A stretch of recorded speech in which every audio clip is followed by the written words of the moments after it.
Sir, you're charged with especially aggravated kidnapping.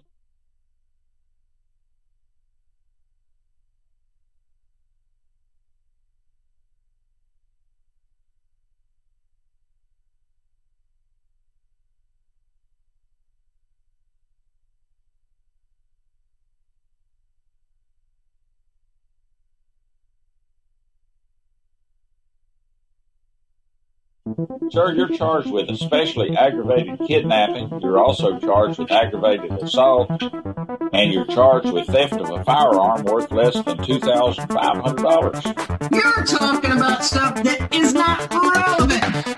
Hello and welcome to the Court of Public Opinion. I am the Recovery Addict, and boy do I have a case for you today. Why is the dog chewing on this guy? I think they have got the wrong guy there. Got the wrong guy, and the dog was biting him. He roughened him up quite a bit. There's a lawsuit. 9 out of 10 judges prefer watching the Recovery Addict live stream in their courtroom. The fireworks are not done. Now we're getting commentary on the case. Dahil mihiangay ka mo, it's very funny. Oh, for crumb's sake. I didn't ask you to interrupt me. I didn't.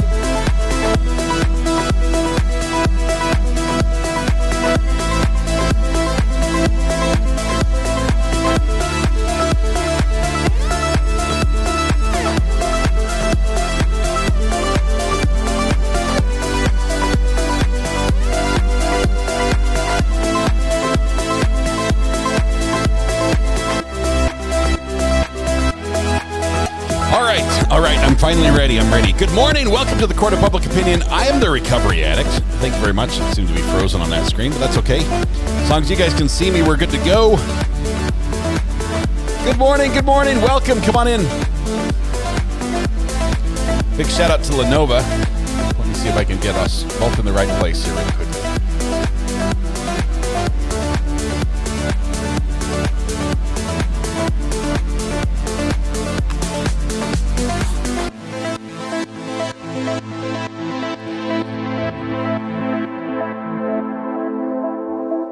Still struggling. Hang on. Why is that going way up there? Weird. Okay. It'll work. Lenovo, congratulations. First in chat this morning. Congratulations. Sort of. I say sort of because, it's some people desire to be first in chat, but generally once they immediately regret their decision.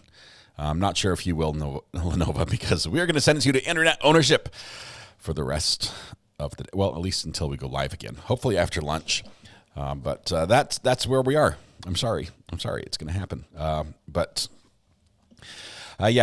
job. And if you'd like to commemorate this win or this fail, depending on how you view it, with like some sort of physical commemoration type notice, you can go to our shopping page on the YouTube, our Recovery Addict YouTube page, and for the low fee of 50 cents, you can download your own copy of the internet ownership and then fill in the blank with your name. It's already pre-signed, like most of my checks. So thank you very much, Lenovo. We trust that we are in good hands this morning. I have to shout out Red Pen, gifted a membership first thing this morning. Sophia Starlin says, member for 6 months, says, yay, I got my yellow courthouse today. Sophia, that is awesome. Congratulations on 6 months. Lee, member for 15 months, says, wow, 15 months. Glad you joined the trial of the century here in MA. It is. Lee, you're up there. You've been up there, literally up there. Sorry, I need to make sure my throat is in good condition this morning. So I have some water to use for that. Let's see. Case Carpetta, member for 12 months, says, well, who won whole year? I love it here. So happy to see the Orange Courthouse. I'm glad, Case Carpetta, because quite honestly, the Orange Courthouse lasts for a long time. It just hangs around. And that's a good thing. I mean, it's not a bad thing. So great. Welcome. Good to have everybody here. Let's see. Oh my goodness, we are delayed following the Karen Reed trial. So we're not doing catch up. We're doing delay follow. And I've explained why we're doing that. Hope that's okay with everybody. It's probably going to have some spoilers. I'm cool with that. I've just told myself that I'm expecting the spoilers and not to be disappointed. Sort of like look forward to, like, hey, it finally happened. Not that we want them, but but that's what's going to happen. Who is calling here? Hang on. Call Help. from Lego My Briefs. Oh, that's who it To is. accept, press 1.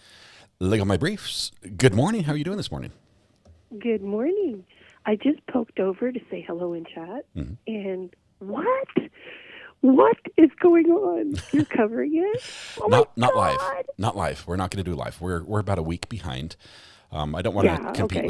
with some great YouTubers that I have a lot of respect for that are covering this live. Yes, They've done a ton of work. uh-huh. But I do want to enjoy and react to some of this as I've heard it for the first time. I have not been following the case. I mean, I've caught little bits on the Oh news. my God, I'm so And glad. so God, it's I've like- missed you. It's hard. It's really, really hard out there in the cold world. We're excited. It's a huge case. It's got all It's sorts huge. of juicy bits, and it's going to be a head scratcher at times. And I am undecided. I don't know.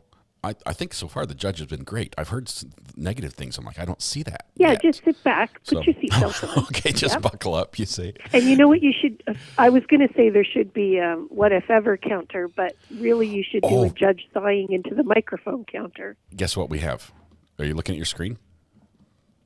We have the you have that? seismograph. The seismograph. We are counting the size. Yay! Because that's something else that's, holy crap, can somebody just tell her to muffle it? After day one, let's see here. Let me switch some things around here. Super source, box source 4 has to be 4. There we go. After day one, we have 17 size. Now we're not counting the heavy breathing of the witnesses. Because there's lots of that too, yeah. Oh my It goodness. gets The confusing. microphone is like right up their nose sometimes. And it's so we have to differentiate between the soul leaving the body sigh that the judge does frequently and the witness who just takes a deep breath and getting ready for the next part of testimony. So we're trying to tell those two apart. I think I've already tuned my ear. I can hear, because Bev, when she sighs, it is Bev, right? Judge, is it Beverly? Oh, Judge Bev? 100%. Okay. When Well, she sighs, I've been it's calling like, her. I've been calling her Marilyn. And the reason I call her Marilyn in my head is because when she tries to regain respect, she starts talking so nicely. Oh, she goes all sugary sweet, like honey. Oh, so, yeah, like Marilyn Monroe singing Happy Birthday. And Happy birthday, dear President. Yeah. That's going to be exciting to look for. You're all good. Can't wait. Yeah. I cannot wait. Oh, God. It has more than, honestly, I mean, it's only what, day? We're on day 2. We're on day 2, and we're not going to be catching up. I think. But that's okay, because now I know you're there, and maybe I might go back with you, because I have missed it so much. Well, I look forward to it, and this, honestly, I have not followed. I love Brandy. I love Emily D. Baker, and I've been trained to I'm like, I want to watch this case, okay, but I've agreed not to follow it live. So now I'm like, okay, it's a week ahead, so we're not competing anymore. But I want to see this, and so I've had the blinders on, and holy cow, yesterday blew me away. I was blown away by the state's presentation. I realized it was flat as can be. Okay, it was like Kansas. As far as the eye can see, when he was up there talking, there was no terrain. That it was almost flat monotone, and it was just like. Do you remember that snack called Bits and Bites? And the commercial was you put your hand in and you pull it out and you get a whole new ball game. You don't remember that? I don't. Maybe it's Canadian. But I've got one for you that you probably don't know of either. Have you ever seen this? Okay. What happened? Have you ever seen this? I'm not sure if you're looking at your screen right now. No, I'm not. This is Peeps breakfast cereal. Okay. Do you know what Peeps are? Yes. Peeps are, when the world ends, when we all nuke each other and everyone Peeps dies. will still be alive. Peeps and cockroaches are the only things that are still out there. I think this one expires somewhere in 3050. Yeah. But somebody Kellogg's apparently thought it was limited edition, thought it was a good idea to make Peeps breakfast cereal. And I have not opened this yet. But with Peeps chicken bunny shaped marshmallows, this was like an Easter theme. And we've got some friends that work with a place that sends out like care packages to the military, and sometimes they get items like this that they can't ship out, and they just have to either throw them away, so they've got like cases and cases of stuff. It's like, hey, we have this limited edition Kit Kat lemon crisps. Ew. Oh, it's melted. I set it next Do to you my need fan. 3 It's cases? melted. It's so hot. Build a fort in the backyard. They'll never disintegrate. So, anyway, we've got some weird foods to try. Well, I am so glad to see this. I'm glad I peeked because I've been going through withdrawal. I normally worship at the Church of Scott. You sound like you've been listening to the Daybell case as well. You got to be careful there. Oh my All right. goodness. Well, have a great day. Thank you. Look at my briefs. Good to hear from you. Okay. I'll see you. Yeah. Bye. Bye. Oh my goodness. I'm so excited. This is a lot of fun. This is a fun case. So we are playing catch up, but not we're never going to catch up. That's the goal. I'm gonna need 5 digits for the psi counter, says Lee. Yeah, probably. But at least it's not what if any, right? And I know what if any. It's like it's nearly a legal term, right? It's right up there, probably in law school, and in some courts, it is the magic word. Okay, it's like saying abracadabra before your question, so you always get the answer. It's the magic words to use to prevent. Sometimes it's used to get around leading questions, but you have to be careful how you phrase that. It's used to get around. It's like it's just a way to phrase all your questions and let them overrule objections. Oh my goodness, we have to do birthdays this morning. We have so much stuff to do. Before we kick off court, because not just that, but Mike. What day is it, Mike? Guess what today is? It's hump day. Hump day!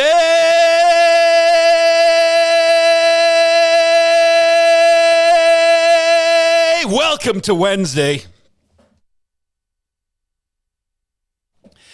It's Wednesday as well. We're halfway through the work week. I had to check the calendar just to make sure I was not wrong. But yes, we made it halfway. Mike, what day is it? And now we have birthday celebrations as well. Sharon, how did I do, son? That was better than... Right, speak in the microphone. Talking to this little can. That was better than your other ones. Also, for those who are looking to adopt a pre-teenager, just kidding. Thank you. I passed. I think I passed the kid test. That's about as close to a compliment as you can expect. So it's better than my other ones. You've done worse is basically what he says. You've done worse. Yeah. You don't have to rub it in. The cough one last week was that? Okay. Well, I did better this week. Wasn't the best, but oh my goodness, we need to wet the whistle just a little bit. I learned in my science class in college that it takes 6 seconds. There it is for caffeine to hit. Good morning. We're ready now. We're ready. All right. Let's see. We have birthdays. First birthdays. I mean, it's not their first birthday, but first we have to do birthdays before we start everything else. Oh, wow. A shout out to JB in Canada. We haven't heard from JB in a while. Hope he is doing well. Hope he's doing well up there in the frozen tundra of the north. Sharon has our birthdays for us. We have Amy and Carolina both celebrating their birthday with us today. We're going to sing Red Pen gifted a membership. I got that, Sharon. Thank you very much, Red Pen. I think that's also just 2 birthdays today. Yesterday was Mr. Beast's birthday. We sang to him. I was in a meeting last night, like a very formal suit and tie meeting last night. And Mr. Beast came up. And there's like, I think I'm like the youngest guy in the room, right? And we've got these gentlemen, I think it's on the upper end, maybe, I don't know, 70s, mid-70s in age. And we're trying to explain, those of us who are younger are trying to explain what Mr. Beast is. And just like boil down what he does on a day-to-day basis on his channel and something they'd understand, having never seen it.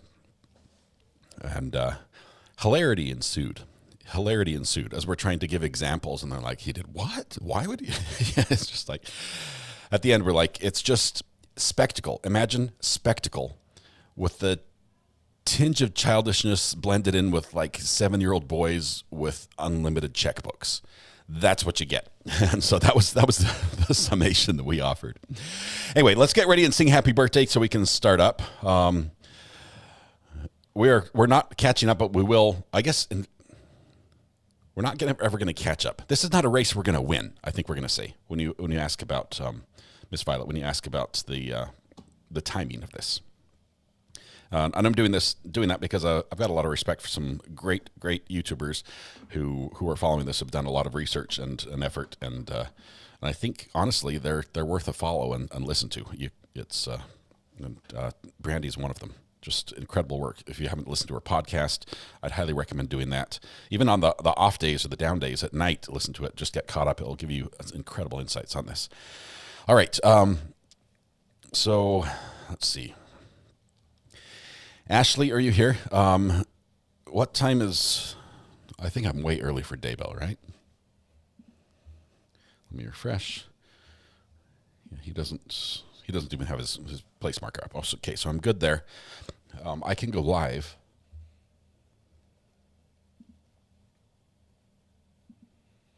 I think.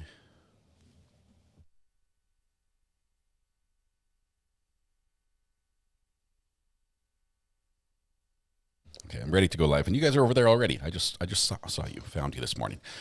Starts at 10:30. Thank you. We'll get that going as soon as the window, the thumbnail's up. We'll have it. Squirrel. So let's do birthdays, which I promptly lost. Hold on, let me back up and find it. There it is. Here we go. We have 2 birthdays today to celebrate. Those will be Amy and Carolina. Carolina with a K. Oh, and looks like Franco, we've got Piper's, your daughter's birthday as well. So we're going to sing all 3 of those. So blend your voices with my own and with those of your neighbors and coworkers as we sing happy birthday to these 3 wonderful people, Amy, Carolina, and Piper. And we are going to basically form the world's largest happy birthday choir right here. You can be a part. Warm up with me, if you would. La, la, la, la, la, la, la. Beautiful. I warmed up during the hump day yell, just for the record. All right, here we go. Dancers at the ready. Costumes on. Disco ball going. Glitter. Here we go. Happy birthday to you. Happy birthday to you. Happy birthday, Amy, Carolina, and Piper. Happy birthday to you. See, Amy, Carolina, and Piper. Only 3 this morning. Only 3. Unless we missed somebody. If we missed you, I do apologize. Sharon does a great job at tracking this, and sometimes people forget to sign up on the breakfast cereal thing. No, sign up on the birthday chart. Mountain Dew and Peep cereal for breakfast, or pancakes at Denny's. Realize there are a million places you could be, a million people you could be with to celebrate, but you've chosen to be here with us. That's why we're singing to you. Thank you very much. Thank you very much. Ohio Lisa, also big shout out to you. 43 years anniversary today. Let's see, where's the buffer sound? Oh, there it is. It was Ohio Lisa, had a 43rd wedding anniversary today. Congratulations, Ohio Lisa. Not really a birthday congratulations, but we celebrate the 2 together. All right. Happy birthday to everyone. Hope you have a wonderful day. Free pancakes at Denny's and all that. Dancers, great job. I don't see any injuries on the kick line this morning, which is always good news, which means we'll have you all back tomorrow for the same thing again. All right. That being said, we are getting ready to pick up with what is unfortunately only a half day of the Karen Reed trial. So we're going to have a half day of coverage because they have Tuesdays and Thursdays half day. I was thinking, would it be beneficial for us to be on the same schedule, to be exactly one calendar week behind them, so that everyone else has a half day the same time we have a half day? I'm not sure if that would help or not. Somebody with a brain that works a little better than mine in the morning has to think that one through. Okay. Hands out ice just in case. All right. Are you guys ready? Let me tell you where we are. Let's So glad I put the lid on that. This computer has already had a direct hit once before with a whole mug full of water, and it's still working. To its credit, that's why I buy Apple, guys. They just work. You eat some pickles and balance out my breakfast. Actually, what I did was I had grapefruit slices. I had grapefruit slices this morning. That's probably not any better because it was in sugar water. And then I do have a jar of spicy maple bourbon pickles chilling in the fridge, getting ready for probably lunch. So I'm going to crack that one open.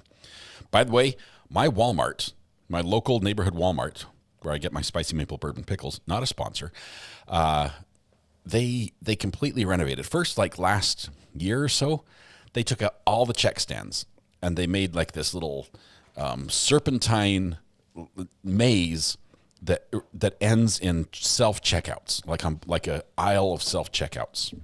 And it was terrible. It was absolutely terrible. And everyone knew it, and they knew it. And so they just renovated again. And now they've changed everything to like back to the checkout aisle lanes, but now they're almost all self-checkouts, and they brought in like 5 like assisted checkout areas, but nobody works there. So it's still just self-checkout. And then they took everything in the store and they moved it.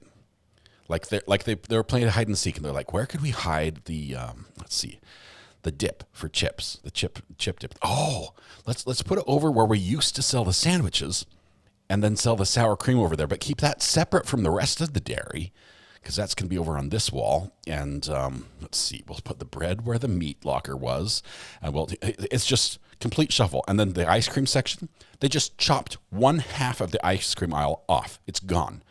And they put one of those regular shelves instead of a cold.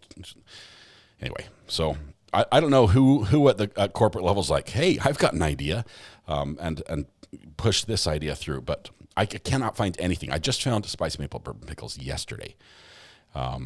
So scavenger hunt. I think it's an effort to get people to stay in their stores longer, but I'm not sure if it's going to work. Anyway, all right. My Walmart's rearranging their store too. Yeah. They did the same thing with the library. My kids go to the library, what, weekly? Every week they go to the library. And how many books do you check out every week? 40. We check out about 40 books. Like our family together, they check out about 40 books. Most of them are read by midweek. And then they go back and do it again the week after. I guess they shuffled the library and now they can't find their favorite sections. Making more room for the murder aisle. Gotta love Walmart. Groceries are playing hard to get. We have a Lowe's. Like a Lowe's, not like Lowe's, like the bathroom remodeling store. I'm very well familiar with that one. But we have a Lowe's Foods that opens up a week from tomorrow. And I'm hoping they have better peppers than their other stores, because I just can't make a good salsa with what's sold in this area. All right. I have Walmart here in AR that only has a self-checkout. I like it only because I can bag my things how I want. I tried to make the best of them. I didn't like the self-checkout, although I'm not really big on the service they provide at checkout either. So there it is. I know that Sam's Club, also related to Walmart, I think the two companies are owned by the same parent company. They're going to like an AI checkout system where I'm not sure if the cart just knows what you put on it or what, but you just like load up your cart and push it out the door without having to do all the checkout stuff. So I'm like, that's pretty cool. That's pretty much what I do already. I just do it on my phone and just walk out and show them the barcode. All right, let's get ready for trial because we've stalled long enough. I think we're good.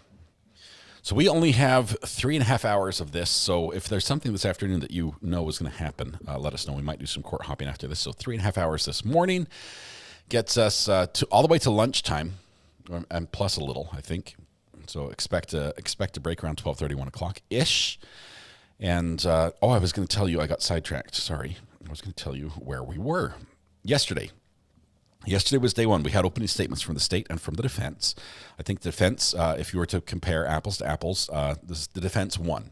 If the whole case was decided on the presentation, the defense won at that one. Not because their facts were any better, because they're literally saying that they're competing facts and don't believe the other guy, right? So we still have to hear all the evidence. But because presentation was riveting, on the defense. It was smack you in the face. It was punch you in the mouth, swing for the fences, no holds barred. It was riveting and just like, wow. I felt like I really got my money's worth from my ticket just watching the defense opening. So we watched that. We had first witness Paul O'Keefe. He's the officer. He's the officer John O'Keefe's brother. And I need to spell that in my notes right. There we go. Oh, yes, there we go. So he went first. Told a lot of this is the family background, and this was hard witnesses to cross-examine. As a matter of fact, the defense chose not to cross-examine the first two witnesses, which were both family of the officer who was the victim in this case. So Paul O'Keefe and Erin O'Keefe went first. Erin was Paul's wife. But they told about just the hardships the family's been through, and they've had some tough things to deal with, just heartache type situations. And both of them said that they liked Karen, that she was like a cool person, and they got along well. So not a lot of really big revelations in their testimony so far, but it gave us laid the groundwork for who John was and who the family is. So we're going to start there. Then witness number 3 comes in, and this is Officer Stephen Seraph. He's on the stand right now, so when we start today, we'll actually pick up with cross-examination of him, and we were like waiting for this, right? It's going to be good.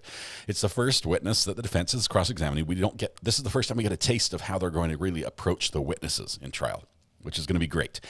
Anyway, so he was the first responding officer. He responded from a church that was next to the police department. Apparently during this blizzard, like all the police sort of just hunkered around the police station and sort of went out to calls as needed. Instead of driving around in the snow, they sort of just stayed close to the police station. Anyway, he says it was snowy. The plows were out. It was too slippery to really run, full speed to a call like this. So they did 25, 30 miles an hour. There was a dash cam video that was shown that corroborates the testimony about it being snowy and blizzardy, and that we see snow plows and things like that. He shows up. There are 3 ladies in the yard. And his big testimony that we got when Karen Reed, Miss McCabe, and Carrie Roberts, I think I'm saying those names right, were in the yard as he shows up there and, finds out that the victim's cold to the touch and no pulse. He says there's 6 inches of snow on the ground, a skiff on the victim. And Karen Reed is yelling, "This is all my fault. This is my fault. I did this. Is he dead?" So we're going to keep tracking these messages, and hopefully I'll get my replay system working, which is not quite ready yet. I still need that monitor that's on the floor over there plugged in so I can see what's happening. But anyway, so he's got that testimony. There are no footprints from the body, from the house to the body. He doesn't see anything there. That's key. That's big for the prosecution, showing that there was nobody who dumped him out there in the snow. Was not able to answer the question about what was under the body. Like when they picked it up to move it, was it grass underneath? Was there snow underneath? I was not able to answer that one. But so we're going to start with his cross-examination. Let's see. Obviously, we don't want spoilers. But we're not going to do capital punishment first offense. We'll probably give you one warning. Just kidding. We're not being as religiously aggressive in fighting spoilers this case, but we'd ask you guys not to spoil it for a lot of people who have waited to watch this and haven't watched it before. Let them experience it the way you did, if you could. That would be great. All right. So let's get court going. Here it's almost ready.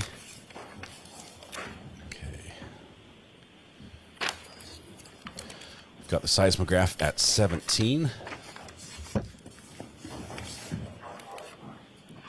Fans in place.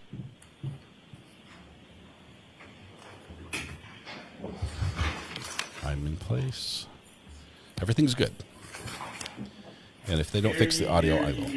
All parties have engaged to do for the honor of first justice. Double the now sitting in the General Superior Court within the County of Norfolk. Draw near, give your attendance, you shall be heard. God save the Commonwealth and the court. Thank you. May proceed before now in session. Good morning.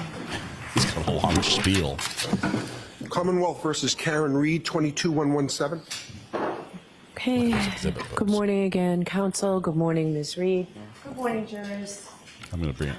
I appreciate everybody's commute today. Took I'm gonna everyone, give I'm it sure, to a lot stereo. longer than we all anticipated. But thank you for being so thoughtful. I do have to ask you those same 3 questions. Was everyone able to follow the instruction and refrain from discussing this case with anyone yesterday? Everyone said yes or nodded affirmatively. Were you also able to follow the instruction and refrain from doing any independent research or investigation into this case since we left yesterday? Everyone said yes or nodded affirmatively. Did anyone happen to see, hear, read anything about this case since we left yesterday? No. Everyone said no or shook their heads. All right, thank you very much. Could we have Officer Saraf, please? Did I miss the sigh? Did she sigh? She sighed. We're going to count it. I'm in listening mode now. Sorry, I was doing tech stuff. This court does have like theater in the round, nearly. The spectators are in a U shape around the court, which is very small. Like the well of the court is tiny. But this court does give the jurors the best view. There's very little room for witnesses. I think it's only family and... Morning. Morning, Your Honor. That's about it. So that could be So, remind you, you're still under oath. very little room for Yes, public. sure. Media and family are all over there. All right, Mr. Jackson. Thank you, Your Honor. Good morning, Officer Seraph. Good morning. Is there anything that you would like to change or amend or modify about your testimony yesterday that you thought about overnight? No. What Did a you setup. discuss your testimony What a with setup. any person between the time you got off the stand yesterday and coming back to the courtroom? No. This is straight for impeachment. Officer Seraph, I want to ask you a question code. about, or a couple of questions about something called a dispatch log. You know what a dispatch log is? Yes. What is a dispatch log? Can you describe to the jurors? Just notes saying what time calls come in and sometimes a short synopsis of what happened on the call. It's an official document generated by the Canton Police Department, correct? That's correct. And it's kept in the ordinary course of business? Yes. It's created at or near the time of the event that it's recording? Yes. And it's supposed to be accurate? Yes. Is that yes? Yes. Yes, Okay. sir. And in fact, what it has is the dispatch details of the event that's in question. Whatever officers show up, what time they show up, the order in which they show up, the location to which they're dispatched, things of that nature, correct? Yes. Have you looked at the dispatch log in this case? No, I have not. May I approach you on it? Yes. This has been pre-marked as Exhibit 27. Take a glance at that and tell me if you recognize that document.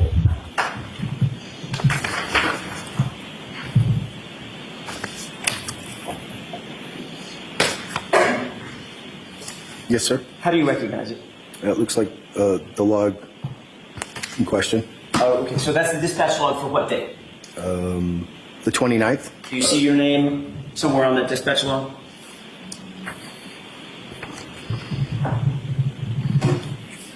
Yes. To the right, one of the 3 officers that was called to the scene? Yes. And that looks like the dispatch log for the call out that you were testifying about yesterday. Is that right? That's correct. May I approach you on it? Yes. May I publish this as we Yes. discuss it? That is really small font. May I approach one more time? Yes. Yeah. This is not an icon test. That's three yeses. I should say. Oh, look at that. The magic of technology. All right. You can either look up on the screen or look at the dispatch log that's in front of you. I'll try to look at the one on the screen, but my eyes aren't that great either. If you look to the right, there appear to be 3 entries for the dispatch of the officers that were on the scene about which you testified yesterday, correct? Yes, sir. And in fact, it has this dispatch log shows that you and then Officer Mullaney and then Sergeant Good all arrived to 32 Fairview that morning within 7 seconds of each other, correct? That's what it says, yes. It actually has Officer Mullaney arriving first at 6:09:26. You see that? Yes. And you see that it also has 3 seconds later at 6:09:29 you arriving. Is that right? 6:29 it says. Excuse me, it's 6:09, yes. 6:09 and 29 seconds. Yes, I'm sorry, yep. That's okay. And then it has Sergeant Good arriving 4 seconds after you at 6:09 and 33 seconds, correct? Sure, yep. I So can all explain three why of it you, is according like to that. the official document generated by Canton Police Department for this event, has Officer Mullaney arriving first, you arriving second, Sergeant Good arriving third, all within 7 seconds of each other, correct? Correct. That is completely false, isn't it? Yes. Yeah, you've looked at your dispatch, I'm sorry, your dash cam, correct? And clearly, we saw it yesterday. You arrive and there's nobody else on scene. Correct. That was at about 6:10 a.m. that you arrived, correct? About that, yes. And then Officer Mullaney actually arrives after you about 6:11 a.m. Is that right? Yes. And Sergeant Good does not arrive, according to your own dash cam, until about 6:16, a little after 6:15. Yep. All right. So right off the bat, the official Canton Police Department dispatch log, one of the first documents generated in any investigative event, that's completely wrong, right? The times are, yes. Well, the times and the orders, right? I mean, not only did Officer Mullaney not arrive first, you arrived first. That's correct. And then he arrived. Sure. So that's two things that are wrong about just that, correct? Sure. And then it has Sergeant Good arriving 4 seconds after you, which is also incorrect.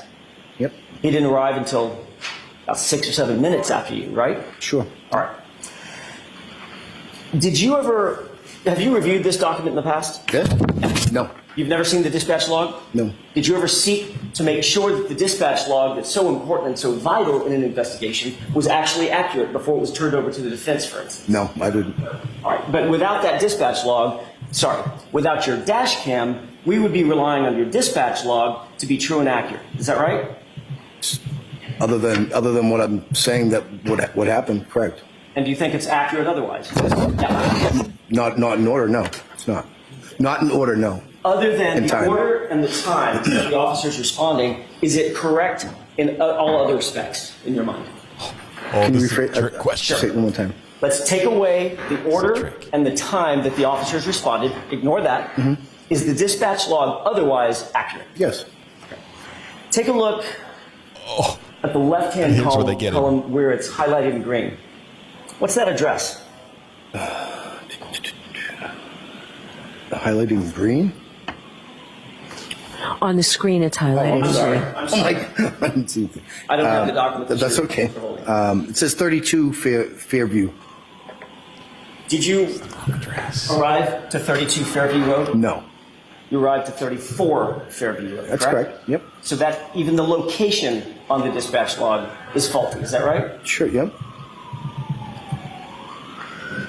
May I approach you on it? Yes.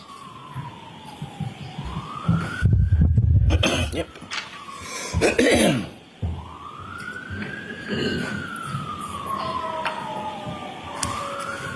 You testified at a grand jury in April of 2022, correct? I did. At that grand jury, do you remember telling the grand jurors what address you actually responded to? The lights, please. Don't recall.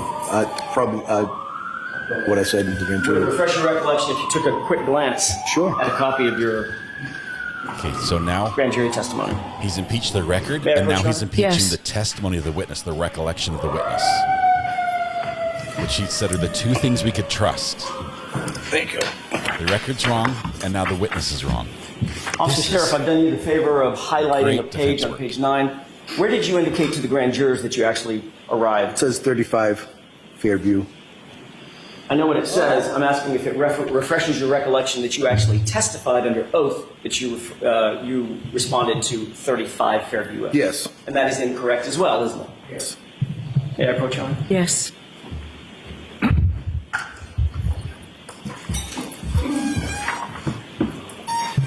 Have you reviewed any of the other officers' reports that relate to your dispatch out to the location that you've been testifying to? No, I did not. Did you ever review Sergeant Good's report? No. Are you aware that have you ever discussed with Sergeant Good that he wrote in his official report that you responded to 32 Fairview Road? No. And of course, we just talked about the fact that the dispatch log lists 32 Fairview Road and not 34 Fairview Road, correct? Correct. So none of the initial police reports, not the dispatch log, not your police report, apparently not Sergeant Goods, list 34 Fairview Road as the actual location where you responded that morning, correct? As far as I know, yes. Yes, sir. Was there an effort on your part or anybody else's, to your knowledge, to mask the actual address of Brian Albert's house as 34 Fairview Road? No. No. All those were just mistakes. That's the first jab scene. Was there a conspiracy Over and to over and hide over. this? Yes. Whoa. When you made contact with the victim and the women that you described yesterday, did you see any evidence that any of the women had been engaged in life-saving measures? Yes. What did you see? It appeared that Karen Reed was doing mouth-to-mouth on John O'Keefe. You saw, I don't want to get too graphic, but you saw blood on her face? Yes, I did. You saw blood on his face? That's correct. You saw blood in her hair? No, I didn't see anything. You didn't notice that? No, I didn't notice that. Okay. But certainly blood on her face from having engaged in some sort of CPR activity? Yes. Mouth-to-mouth resuscitation, you said? It looked like it, yes. Okay. You also saw Carrie Roberts seemingly assisting with chest compressions. Is that right? I'm not asking a question. Sorry? Objection? There's just no question. No, you can ask it. The question hasn't been asked yet. Finish the question. Thank you, Your Honor. Did you also see Carrie Roberts seemingly assisting in chest compressions? I don't remember who exactly it was, but it appeared that somebody was doing. What about purchase. The third woman, Jennifer McCabe? They were all around the body. Did you see Jennifer McCabe ever engage with John O'Keefe as he lay on the ground and assist in any life-saving measures? Did you witness that? I don't recall. But you do recall my client engaged? Yes.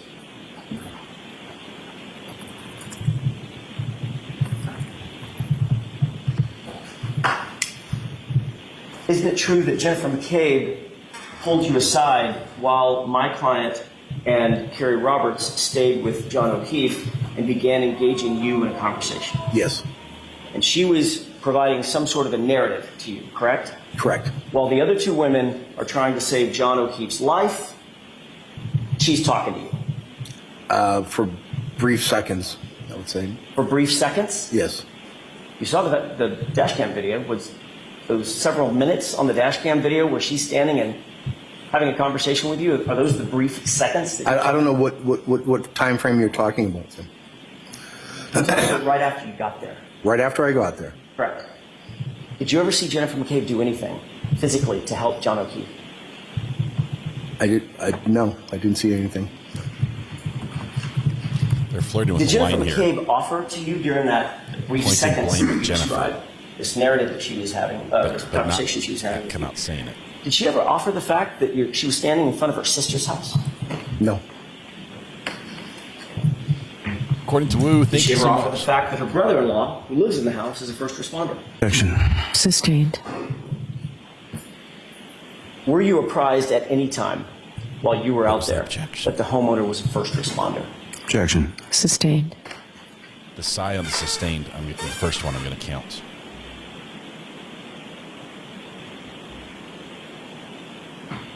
Based on your observations between Karen Reed and Jennifer McCabe, which one of those women appeared to be more focused on trying to save John's life in the moment? Objection. I'll allow it. Can you repeat the question, sir? Focused. Between Karen Reed and Jennifer McCabe, which one of those two women, based on your observations, appeared to you to be more focused on physically trying to save John O'Keefe's life in the moment? At that point, it was Karen Reed. You would agree with me, Officer Seraph, that in any investigation, details matter, accuracy matters, correct? Sure. Reports are written in police investigations in order to memorialize observations, things heard, seen, experienced by the officers, correct? Yes. And generally speaking, you're trained to write those reports and memorialize those observations as quickly as possible so that things are fresh in your memory. Correct. You don't want to write a report about an incident that you respond to today, 2 years from now. No. As a matter of fact, you're trained exactly the opposite. When you respond to a scene, it's somewhat important You need to get it down on paper as quickly as possible for detail and accuracy, right? Yes. You did, in fact, write a report, a supplemental report for this investigation where you laid out your observations of that morning, correct? That's correct.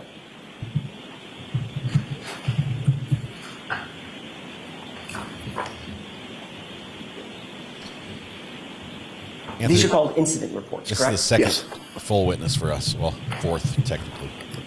We're on day 2. I'm holding what appears to be a multi-page document that is entitled an incident report. May I approach? Yes.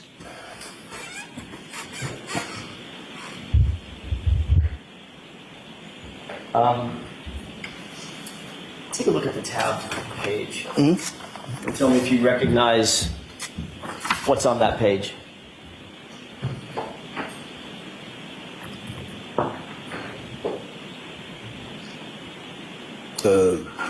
I'm sorry. Do you recognize that? All I'm asking you is, you recognize that as your report? Yes, sir. Okay. Sorry. Did you write that? Yes, sir. When did you write that? I believe the morning of. So that would be January 29th. That's correct. A little bit later in the morning after you left the scene. Yes. And you were reflecting back on what had just happened minutes or hours before, correct? Yep. And you were trying to be as truthful as possible, correct? Yes. You were trying to be as accurate as possible. Yes. As comprehensive as possible. Yes. And as thorough as possible. This is another setup. Yes. You wrote in that report, quote, Karen Reed kept screaming, "Is he dead? Is he dead?" She was severely distraught and not able to tell me what happened. Correct? That's correct. May I approach? Yes.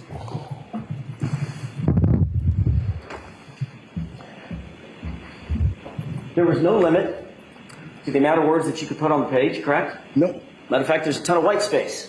It's left unutilized, right? That's correct. You could have taken as much time as you wanted to in writing this report. Is that right? Sure. And is that yes? Yes. There was no reason to abbreviate anything. Is that right? No. And you tried to be as accurate as you possibly could in that moment? Yes. And put everything down in that report that reflected what you experienced and what you observed and what you heard that morning, correct? Yes. And the only statement you attribute to my client on that morning, just hours after the incident or minutes after the incident, was she kept repeating, "Is he dead?" Correct? Yes. Wow. You were interviewed by Michael Proctor the next day, weren't you? I don't know what day it was, but I think it Would would it refresh your recollection to take a look at a report? Sure. May I approach you on it? Yes. This guy's being diced into pieces and fed to the sharks. It's brutal, this cross-examination. They've challenged his grand jury testimony. They've Take a challenged look at his that report that's dated March testimony on the 15, stand, but his reflects reporting. an interview on January 30, and then tell me if you recognize it. All right.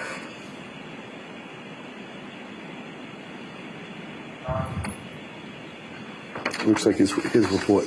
Okay, that's that's Trooper Proctor's report of an interview that he did with you, correct? Yes. And if you look on the second page, paragraph about what you stated to Trooper Proctor. That's highlighted? Is that I highlighted it for you, yes. Yes. Okay. Did you tell Trooper Proctor, let me withdraw that, ask it a different way. Were you trying to be as thorough and comprehensive with Trooper Proctor as you were in your own report? This is the setup. Yes. You weren't holding anything back in that interview, correct? No. You wanted to be as truthful and as honest as you possibly could? Yep. And as comprehensive as you possibly could, correct? Yes. You told Trooper Proctor that you could, quote, hear Karen Reed continually state, "Is he dead?"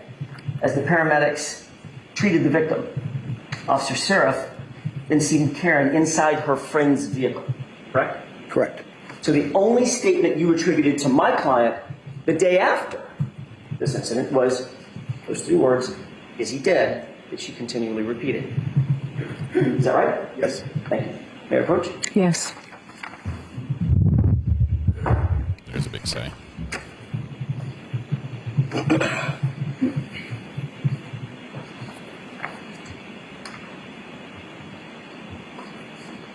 Well, that was sort of In just the two times that you were asked to reflect back on exactly what happened that morning, on January 29th and January 30th, both times you attributed only 3 words to my client having been repeated continually in her distraught state. Is he dead? Right? Yes. And she wasn't saying that calmly, I'm assuming. No. Matter of fact, you used the word she was severely distraught. Is that right? That's correct. When you say severely distraught, we saw part of that on your dash cam. She was emotional. Yes. Upset. Yes. Focused on John. Yes. Trying to save his life. Yes. And asking, what was the question that she asked? Is he dead? Over Making him say and over and over, correct? Correct. Wow. Then you were asked to testify in April of 2022, April 14th of 2022, at a state-run grand jury by the Commonwealth. Yes. Matter of fact, Mr. Lally was the fine prosecutor who was asking you the questions, correct? Yes. Between the time you wrote your report on January 29th and you gave a statement officially on January 30th, between that time and when you testified in April of 2022, do you have any meetings with anybody from the Massachusetts State Police? No. Do you have any meetings with Mr. Lally? No. Did Mr. Lally put you on the stand without talking to you first? No. For this trial? Nope. I'm just the dates in question are up to April 14th, 2022. At grand jury. I don't recall. You don't recall if you met with either Mr. Lally or any of his contemporaries to discuss your potential testimony? Not. I don't recall meeting with him for that. No. The one time I met with him in his office was a couple of weeks ago with this. In preparation for this testimony? Correct. But your testimony now is that he didn't meet with you or you did not connect with him to discuss your testimony before the April grand jury? I don't recall. When you did testify in that grand jury,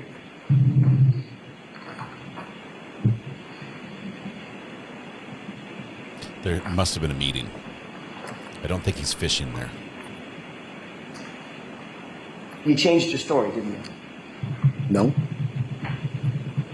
You believe you testified completely consistently at that grand jury as you had in your report?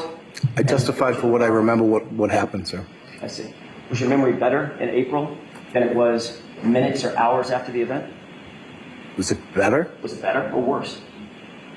I don't know. I don't know. Do you think your memory gets better as time goes on? Not usually, no. No. Usually it's the opposite, isn't it?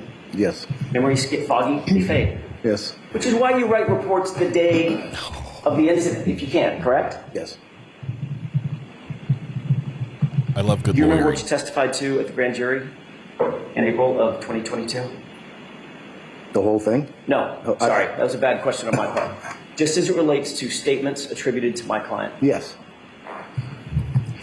What was your exact testimony in April of 2022? I'd have to look at my. Would it refresh your recollection if you saw a copy of your grand jury transcript? May I approach? Yes. They've done this setup. They keep, every time they say, and he wants it to be 100% truthful and accurate, it's a setup before they fall. They're saying you Let me know said once you're you, telling the truth, but you didn't. Remember, once you review that and tell me if that refreshes your recollection. Yes, it does. In fact, on April 14th, 2022, months after this event, for the first time, you said, quote, and these are your words, tell me if I get them right. She, this is my fault. I don't know. She said, I can't believe this happened. I mean, she kept asking if he was going to die, if he's dead. And, I just basically said, we're doing the best that we could, end quote. That's correct. May I approach? Yes.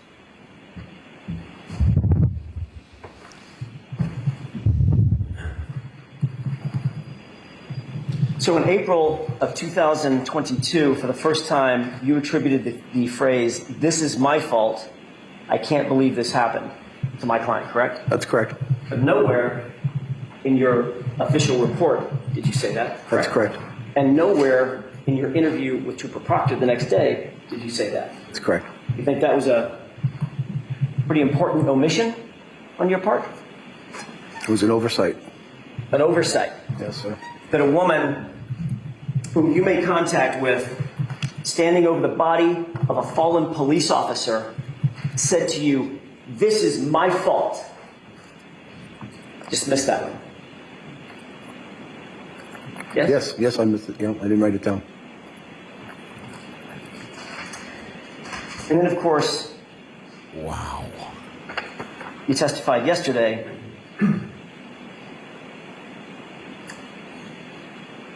and your statement changed again, right? I don't. Remember what you said yesterday to these jurors? I don't remember word for word. Well, I wrote it down. Let's see if this helps. Yep. Yesterday you said, my client said, quote, "It's all my fault. I did this," end quote. Yes. Remember that? Is that yes? Yes, sir. But you didn't say that at the grand jury. No. And you didn't say that to Trooper Proctor. No, sir. And you didn't put it in your report. That's correct. Look at his eyes. If you were to testify in another 2 or 3 weeks, you think her statement would just keep evolving? Objection. Yes, that's sustained for sure. Oh my goodness. But man, the jury heard it. Wow. Now I want to shift gears for a second and talk about what Ms. Reed actually said that morning. You said that you reviewed your dash cam video, correct? Once. Do you remember when you arrived, one of the first things out of your mouth was the question, what happened? Yes. That would be a natural question to Sure. ask. Yeah. Right? You assess the scene and assess the situation. Absolutely. And you would want to listen closely to what that answer was, correct? Sure. Ms. Reed did in fact answer you, didn't she? I don't recall what she said. She said, quote, "My boyfriend, I left him and he never came home," end quote. Correct? I don't know. I don't recall. You agree, we've already agreed, that details matter in any investigation. Absolutely. They certainly matter in this investigation, correct? Yes, sir.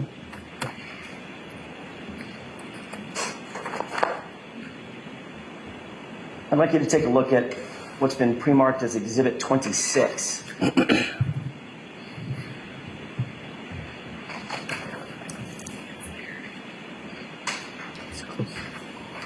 It's like this guy's falling on a sword. I mean, that's the impression I get. Just admitting that he was wrong. That basically it's all his fault. This is about but sticking to the latest testimony. This is about the 3:50 runtime. I'm not looking at the actual. I'm not looking at the actual time of day. Over here, I'm looking at the runtime, which is down at the bottom. So, if Mr. Bates, you could put this up. Can you pause it? Just to orient everybody, does this appear to be your dash cam? Yes, sir. Same dash cam you were looking at yesterday? Yes. Okay, let's go ahead and play it, Mr. Bates.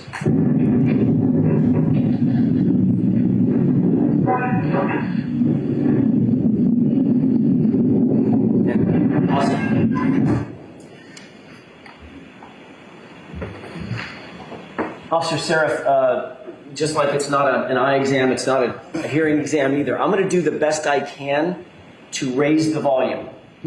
And Officer Seraph, I want to focus your attention, if you wouldn't mind, on 9 seconds after you say what happened.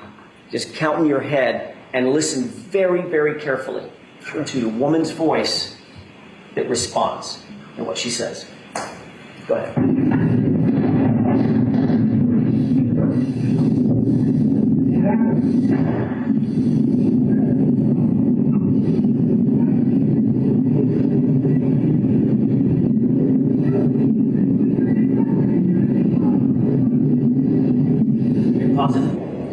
That's brutal. Very, very hard to hear. Have you listened to that before? No. Does it appear to you that she said, my boyfriend, I left him and he never came home? I couldn't understand anything. Okay. Let's replay it one more time. Now we're listening for those words.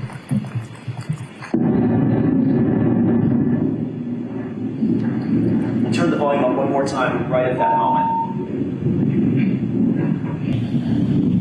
Listen for a woman's voice just under.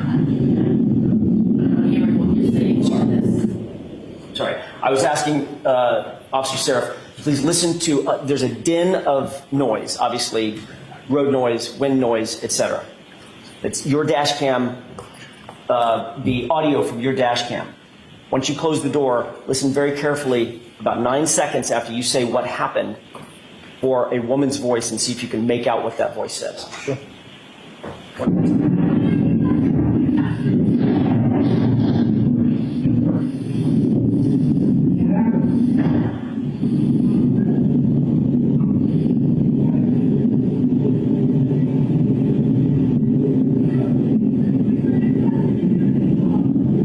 Stop. Okay.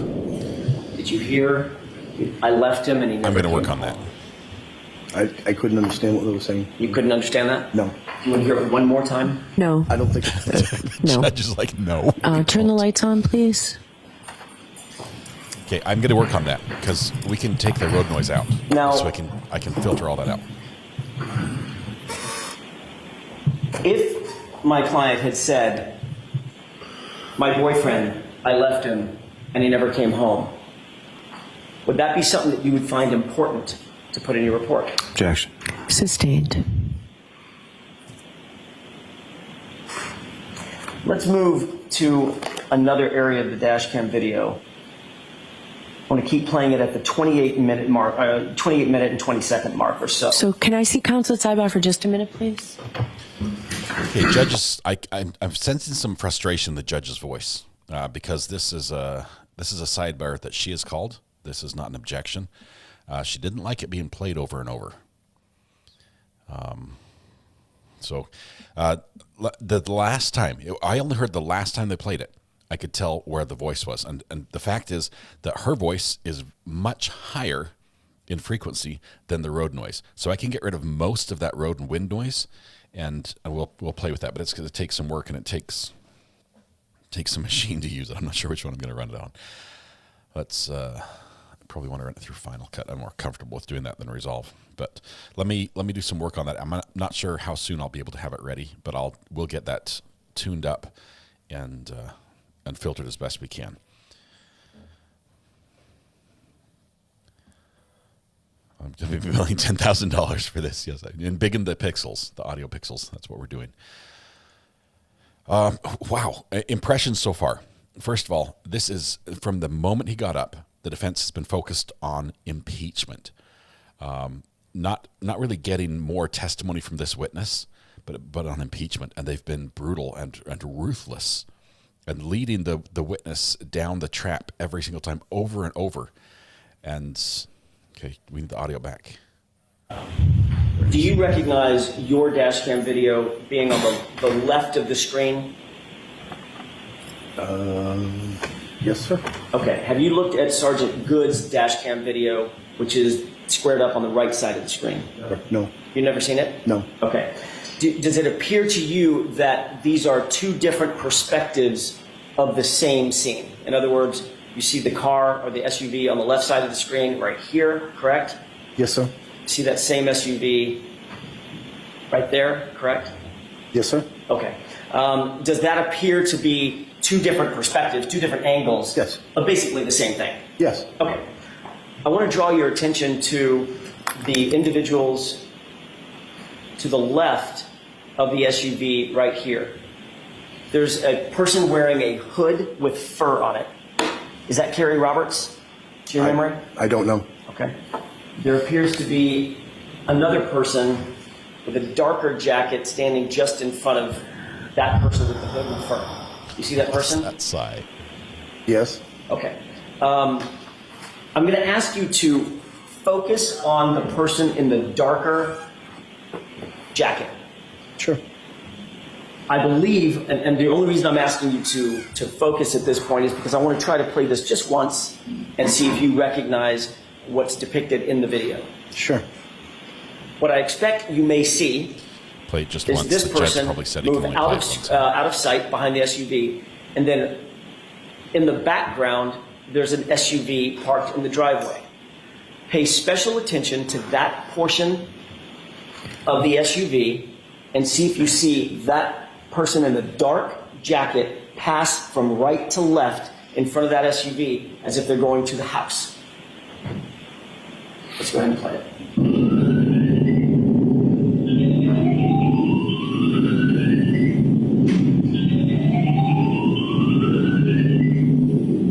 Go ahead and pause it. Have you seen the person in the dark jacket leave the view? Yes. Did she appear to go behind the SUV? Yes. Okay. Go ahead and play it.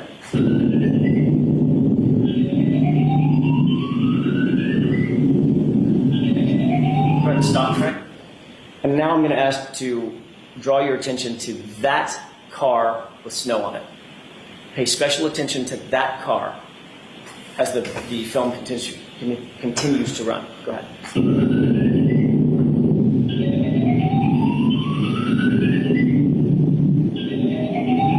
Pause. Goes.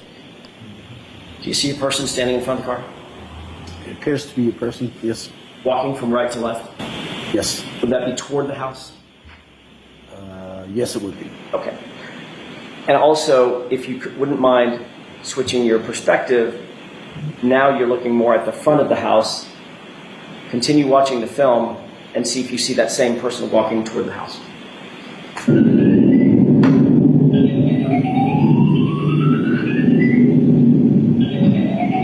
Okay, stop. Did you see that? No, I didn't see. Oh, yes. I saw the shadow, yes. Right. Shadow of a person Yes. walking toward the front of the house. That was Jennifer McCabe going into the house, wasn't it? I have no idea. Was it a person going into the house? It was a person, yes. Did you give anybody any permission to go into the house? No, not my own. Would you think that a witness in a homicide scene, we can go ahead and raise the lights, thank you. Would you think that a witness at a homicide scene being allowed to go into a house to make contact with other witnesses? I didn't know it was a homicide scene, sir. If I could finish my question. Do you think it's appropriate for a witness at a potential homicide scene, an unconscious person scene, whatever, crime scene, Yes. to make contact with other witnesses and begin discussing the situation unsupervised? Can you rephrase that question, sir? Do you think that's an appropriate thing to have happen? I have no answer for that, sir. I don't know what you're asking. Officer Seraph, when you go to a crime scene, Yes, sir. one of the first things that you'd want to do is secure the scene and separate witnesses so that interviews could be conducted, correct? Sure. You wouldn't want witnesses just cavorting together and getting their story straight, right? Correct. You'd want to avoid that at all costs, Yes. right? Yes. And why is that? So they can't collaborate their story. Yet there was a person walking from the area where a body was found in the lawn of a house, walking into the house to make contact with other individuals, correct? It appeared that way, yes, sir. Does that seem appropriate to you? No. Of course not. There was only one answer there. You had to say no.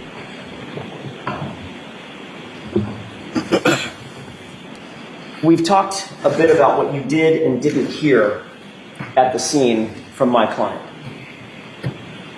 At any point when you were at that location, did you hear my client repeating the phrase, "I hit him, I hit him, I hit him, I hit him"? She said, I hit him? No, I didn't hear that part. You never heard her whisper it, yell it, say it, or otherwise? Not that I recall. If you had heard that statement, you likely would have written it down, wouldn't you? Yes. You likely would have reported that to Trooper Proctor the next day, wouldn't you? Yes. You likely would have mentioned it in your grand jury testimony, correct? Yes. And you did none of those things because you did not hear that statement, correct? I did not hear that, no. Sir, you were at 34 Fairview for more than an hour before you cleared the scene, right? Yes, sir. You were at the location of the body of John O'Keefe. Yes. In other words, you just didn't stay in your cruiser. You walked out to where John O'Keefe was. No, I was in my cruiser at different times. Must have been a bad question. Okay. You didn't just stay in your cruiser. At points, you got out of your cruiser, walked over, made contact with the women, and you were standing next to the body. Yes. And you were obviously looking around. You noticed some footprints. Yes. And you even noticed some lack of footprints. That's correct. So you were being observant at the area of the body. Yes. And the area adjacent to the body. Yes. You were looking for anything that might have been out of place? Yes. Anything of any evidentiary value, correct? Yes. You never saw or otherwise observed or located a single piece of taillight material, did you? No. You certainly didn't see 45 pieces of broken plastic or taillight material, did you? No. You never located or otherwise observed John O'Keefe's missing shoe? No. Or any other clothing of his? I didn't. No. Officer Schraff, did you ever think to look inside the house No. for that missing shoe? No. That never crossed your mind? No. You think that might have been a smart thing to do at the time? Objection, Your Honor. Rephrase the question. Sure. Do you think that would have been appropriate protocol when dealing with a body laying on a lawn that is partially unclothed to look inside the house of the lawn? No. You didn't think that would have been an appropriate protocol? No. For you or anybody else? No. Obviously, you did not conduct a search of that house, did you? Nope. And you're aware that to this day, no law enforcement officer ever conducted a search of that house? I'm not aware of that. Yeah, just a moment, Your Honor. Yes. Spicy stuff here.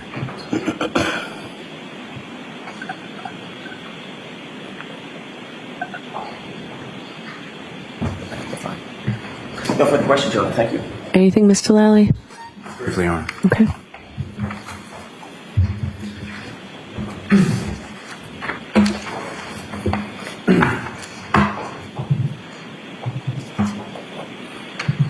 Morning, sir. Morning. You were asking questions and you were shown a dispatch log, is that correct? That's correct. And dispatch log, as far as the Canton Police Department is concerned, are you aware of sort of how or when or who creates that? Yes. And can you explain to the jury sort of how that document sort of comes into being? So when a call comes in, an officer is at the desk, and usually the first thing they would do is dispatch, get people going to the scene, and get everybody rolling as far as if they need FD, police, whatever resources they need, and basically then type in what the call is and who's going. So fair to say it's more important to get assets allocated to a scene, especially in the case of an emergency, which is why someone's calling 911, than to ensure that the dispatch time is correct down to the second. Absolutely. Now,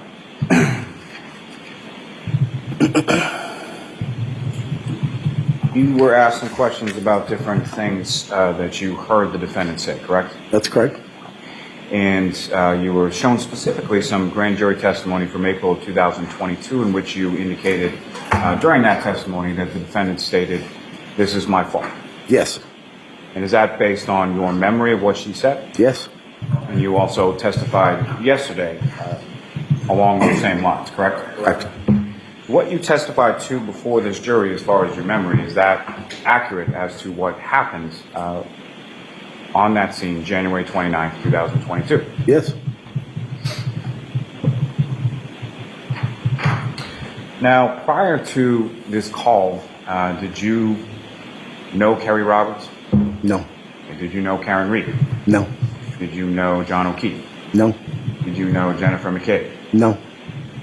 Based on what you've seen as far as the dash camera, would you be able to differentiate between Jennifer McCabe or Kerry Roberts from that dash camera footage? No. Now, while you were on scene, did you see anybody from 34 Fairview Road, from that address, come outside? No. Did you see anybody from any address on that entire street for the entire 90 minutes that you were there come outside? No. Now, you were asked some questions about some different addresses on Fairview, whether they be 32 or 35. Do you know where either 32 or 35 is located in relation to 34? It would be next to each other in sequential order. Nothing further. Okay. Nothing, Your Honor. Thank you. All right, you're all set, officer. Thank you. Thank you. Okay. Mr. Lally, who is your next witness? Your Honor, call the call officer Stephen Mullaney to the stand. Okay. Stephen Mullaney.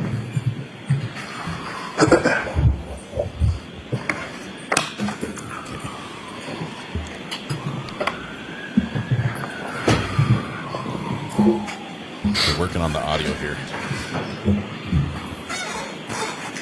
It's going to take a ton of work. I can hear where it should be. It's going to take a ton of work to play with it. So.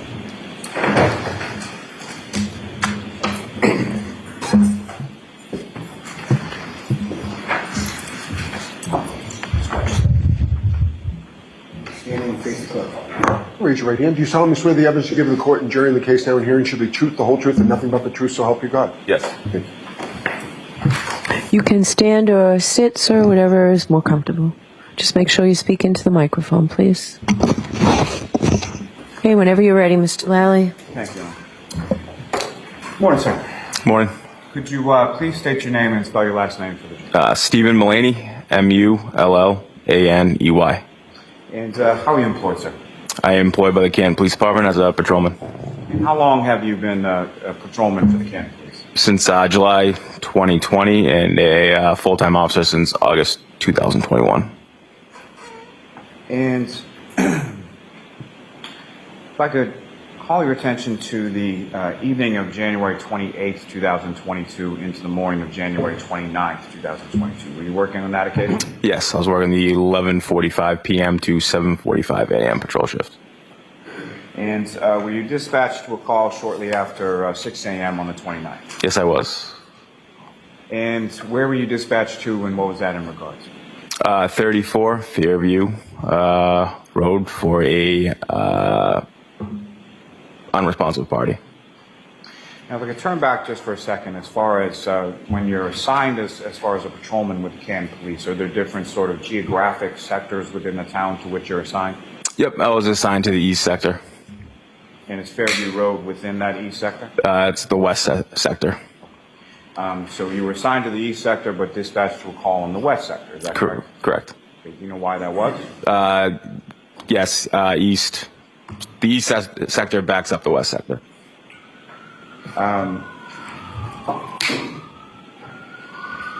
Prior to this, on the 28th, going into the 29th, were you Why don't you hold on a minute for the... Okay. Go ahead, Mr. Lally. No, thank you. So on the 28th, going into the 29th, what, if any, awareness did you have as far as the weather forecast or sort of what was predicted as coming? I believe around midnight it began to snow. And that's while you're on shift, is that correct? Yes. When you're on shift and you're on patrol, particularly when there's a weather situation as far as snow or something like that, what is it that you're doing on patrol? Well, I stayed in the parking lot that shift, so didn't get stuck anywhere. And as far as the snow that was predicted and the snow that fell, how much precipitation, what kind of a storm was it? Well, by the morning it was pretty heavy snow. And by the morning, by what time? Around 6 a.m. So by the time that you were dispatched to that call, we were just talking about the snow was picking up and getting heavier. Yes. Okay. And as you were, so you were at the station when you received the dispatch, is that correct? Correct, yes. Okay. And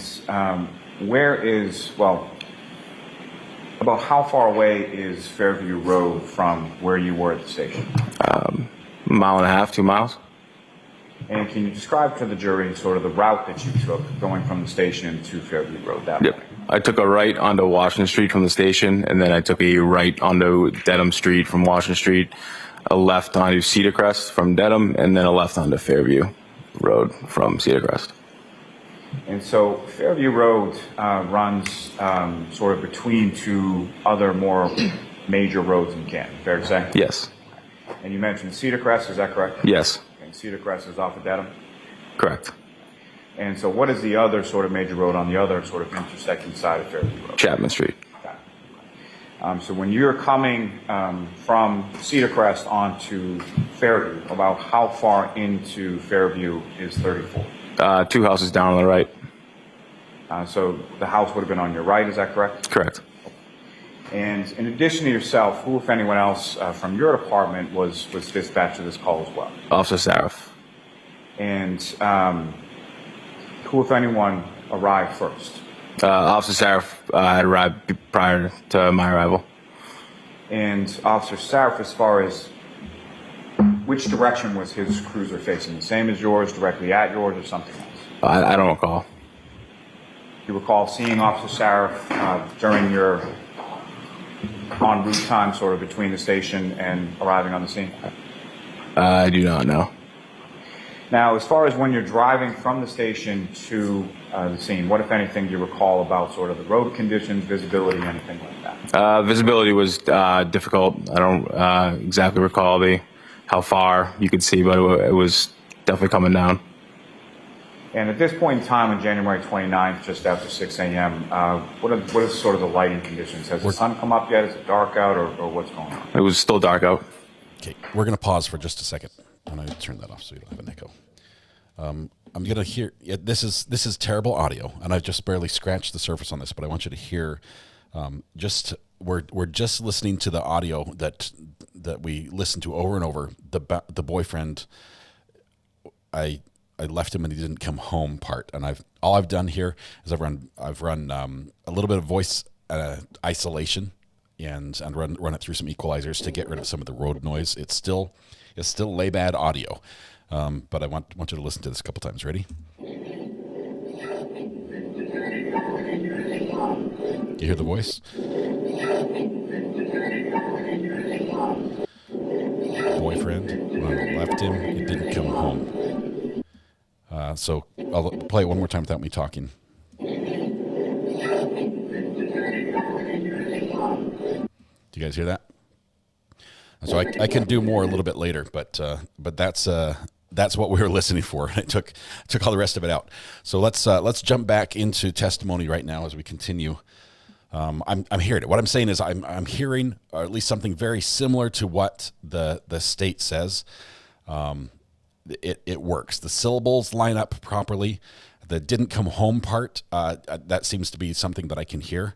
And so I think so far it doesn't seem like a stretch to say that's what happened. Okay. So and just a second. Jump back. If you recall, what was sort of the vehicular traffic on the roadway between the station and your arrival on Fairview Road? I don't recall there being any traffic. Now, as far as when you are coming to the scene, do you recall whether or not you had to activate sort of your lights or your sirens or anything like that? I believe I would have used the blue lights. Do you recall using sirens? I do not recall whether or not I used sirens. And if you know, about how much time elapsed between the time that you received the call and the time that you arrived on Fairview? 3 minutes, approximately.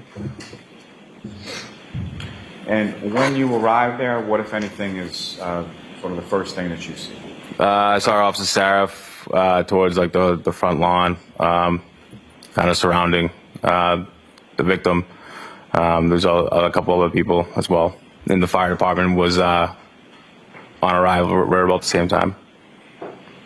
And so, beyond yourself and Officer Saraf from the Canton Police, were there other sort of town assets that were dispatched to this call as well? The fire department. And when you say the fire department, how many sort of vehicles or what was their response as far as?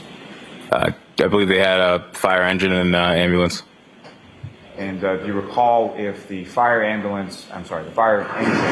and the ambulance came from sort of the same side as you from Cedar Crest, or did they come into the scene from the same from the opposite side as far as from? I think they had come down Chapman Street to Fairview, and they were facing towards Cedar Crest. Now, so you arrive there, you see Officer Saraf and people from the fire department, correct? Yes. And you indicated that you saw a person on sort of person on the ground. Is that correct? Yes. And just for clarity purposes, at some point subsequent to this, you were able to identify the person that was on the ground. Is that correct? Yes. Okay. That was John O'Keefe. Is that correct? Yes, sir.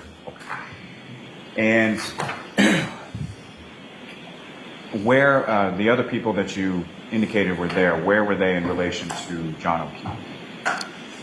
I think I don't really recall where everybody was upon my arrival, but I think everyone was kind of like in the vicinity around the curb to the street.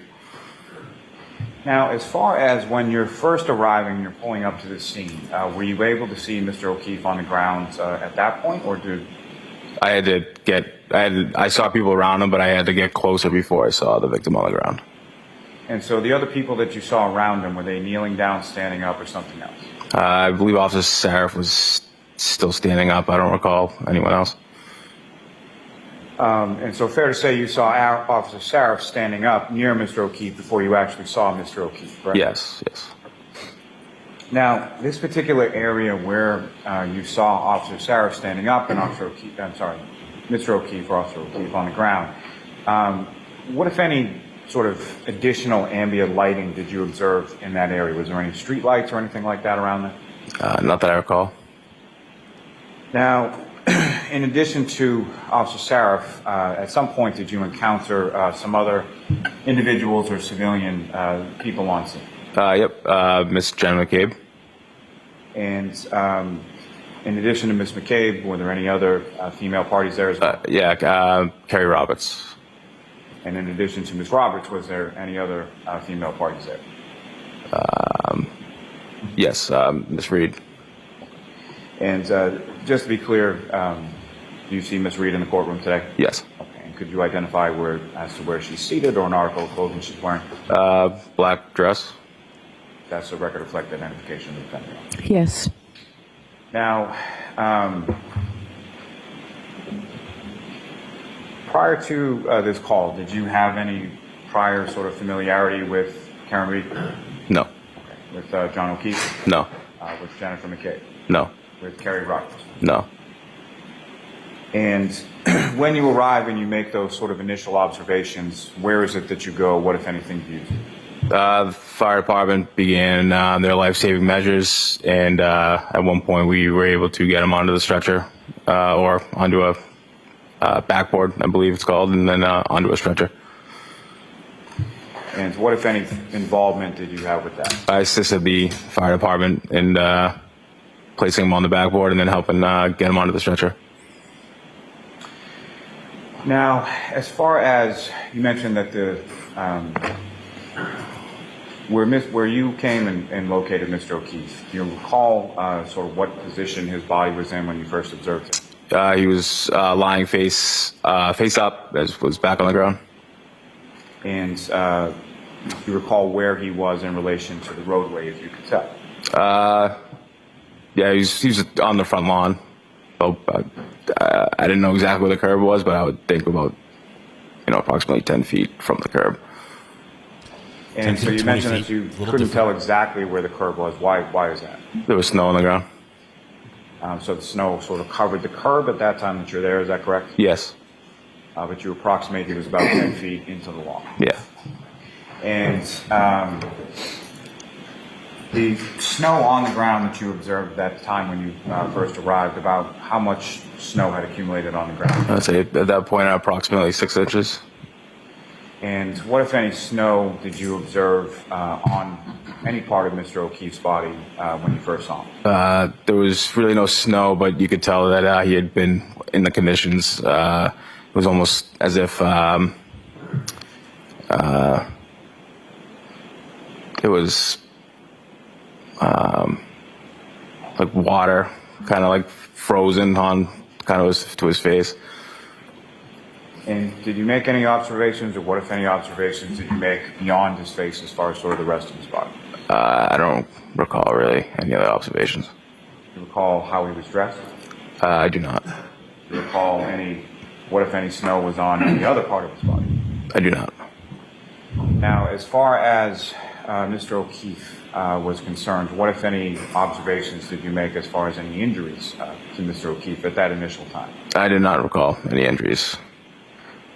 So nothing stood out to you, is that correct? No, correct. And you assist the fire department getting him onto a backboard, correct? Yes. And where did Mr. O'Keefe go from there? To the ambulance. And did you go to the ambulance as well? Not that I recall, no. So fire department sort of takes over care of Mr. O'Keefe at that point? Yes. So after Mr. O'Keefe is lifted up, when he's lifted up, what, if anything, did you observe as far as the grounds that had been underneath Mr. O'Keefe and where he was? I didn't recall anything. Observe anything? No. No. Do you recall even looking sort of in that area? No, I think he was in front of me, so I wouldn't have seen what was under him.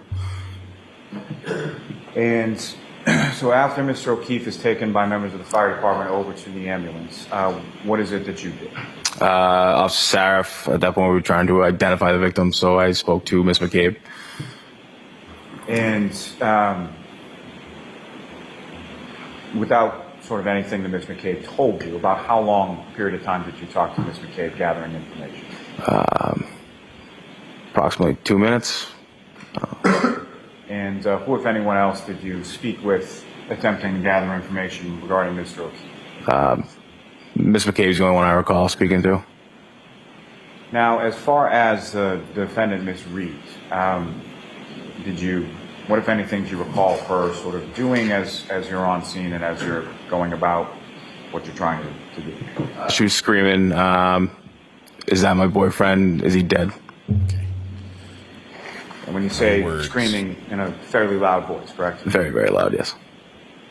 And as far as that sort of phraseology, as far as "is he dead," how many times was that something she said? Once, more than once, or something else? Repeated many times. And with the same sort of volume that she had said it with, as you described the first time? Yes.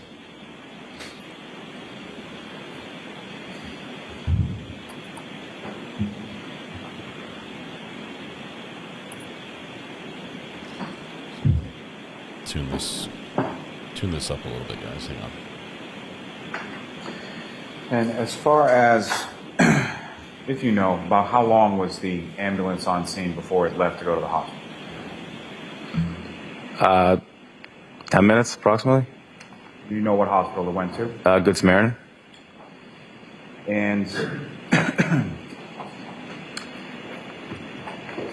after the ambulance left and went to the hospital, where did the three women that you're talking about, being the defendant, Ms. McCabe, Ms. Roberts, where did they go? I believe they left the scene. So did you have any, or what, if any, conversation did you have with any of them following that? None. Now, as far as Ms. Reed, the defendant, is concerned, what, if anything, else did you observe as far as her saying or her demeanor or anything like that? Just the screams and she was very distraught. Now, at some point, did Ms. Reed sort of stay in one place, or where did Ms. Reed go sort of around the cruisers and the ambulance and all of that? I believe she went into one of the vehicles. I don't know if it was a cruiser or one of the cars to stay warm. And the other two women that were with her, as far as Ms. McCabe, Ms. Roberts, were they in the same general vicinity as the defendant, or were they separated, if you recall? I don't recall.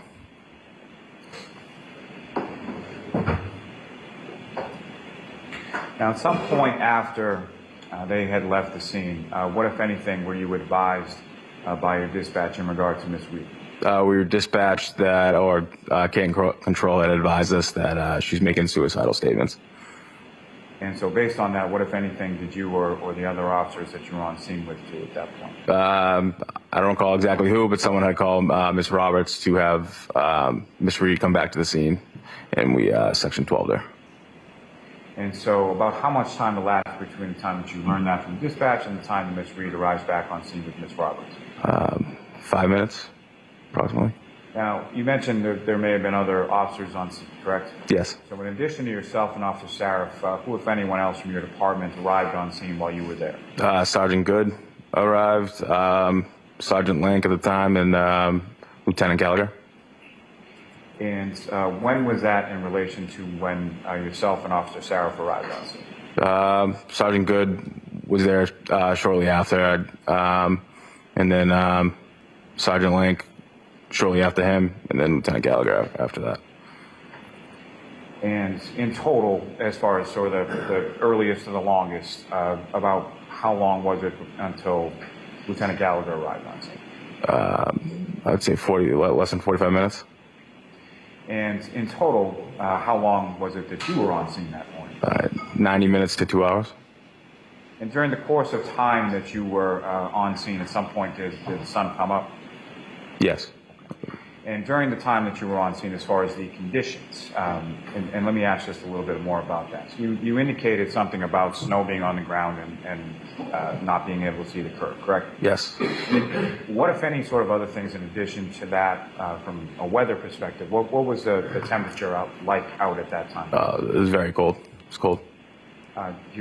Could you, or do you have any estimate as far as to how cold? 25, and it was windy.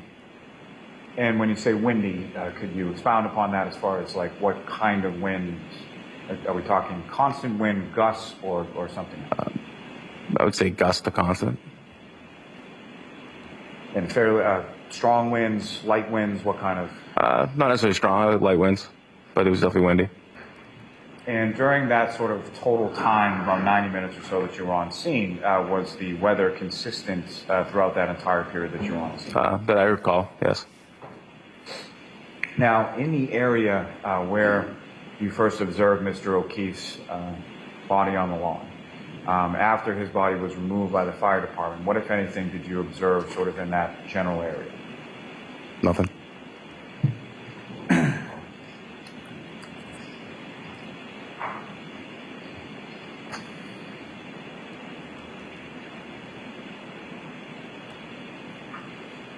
Now, again, you said that Ms. Reed was brought back to the scene or around Fairview Road at the same time by Ms. Roberts, correct? Correct.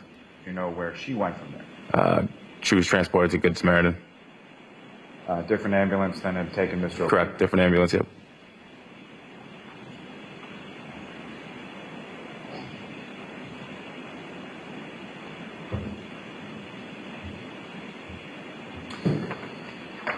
Now, as far as Mr. O'Keefe was concerned, you assisted getting him onto the backboard, is that correct? Yes. Did you also assist getting him onto the stretcher? Yes. And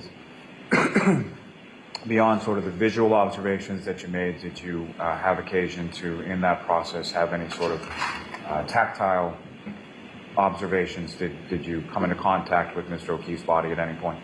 No. Beyond what you've already testified to, did you make any other observations at any point of Mr. O'Keefe, his body, or any injuries? No, not that I recall.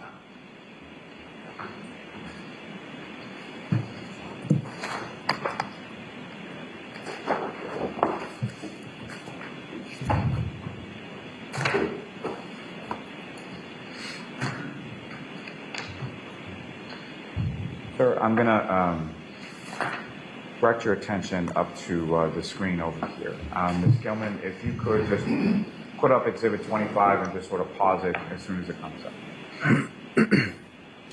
So other than what this witness has said, Karen said, there's not much new information yet. So, Officer Mulaney, I'm directing your attention to the screen and what's been marked as Exhibit 25. Generally speaking, what's depicted up on the screen here, is that consistent with what you recall as far as the conditions when you were responding to Fairview Road that morning? Yes. Thank you, Ms. Gilman. If I could ask for Exhibit number 3. Oh, yes. I'm sorry. Exhibit number 9. That's my fault.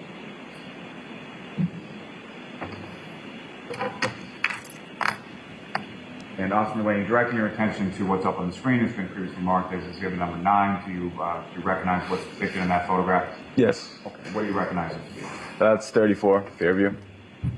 And is that how it's depicted in that photograph? Is that a relatively fair and accurate portrayal of what you observed of the residents on the morning of January 29, 2022? Yes. Okay. And Ms. Gilman, if I could have exhibit number 18. That looks like snow. Oh, wait. And again, Officer Mulaney, what's up on the screen? Do you recognize what's depicted in Exhibit 8? Yes. And what do you recognize that? That's 34 Fairview. Flag shows it's quite windy. Different view, is that correct? Yes. Now, with regard to the residents, if I'm standing on the street and I'm facing the residents, as in the previous photograph, the area of the lawn where you first observed Mr. O'Keefe laying on his back with his face up, would that be to the left of the residence, the right of the residence, or dead center, or something else? Left.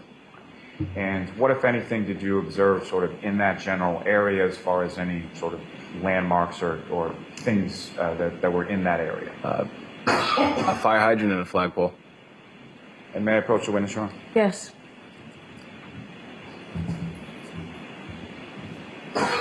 So, sir, you know, nothing, I'm going to try not to blind anybody. This is a laser pointer.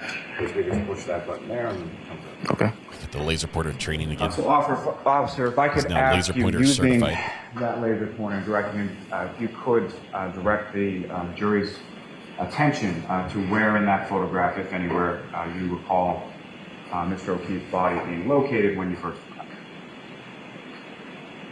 arrived. Right in this area.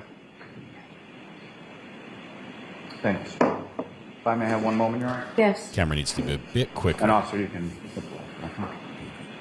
Thank you, sir. I think somebody's going to get an eye full of laser before this case is over. I have no further questions to this witness, Your Honor. All right, cross-examination. Here we go. I'm excited. Wasn't a lot of testimony. Nothing really new other than the words that Karen said. Is that my boyfriend? Is he dead? Screamed over and over. Good morning, officer. Good morning. Officer Mulaney, you and I have never met before, correct? Correct. We've never spoken about this case? No.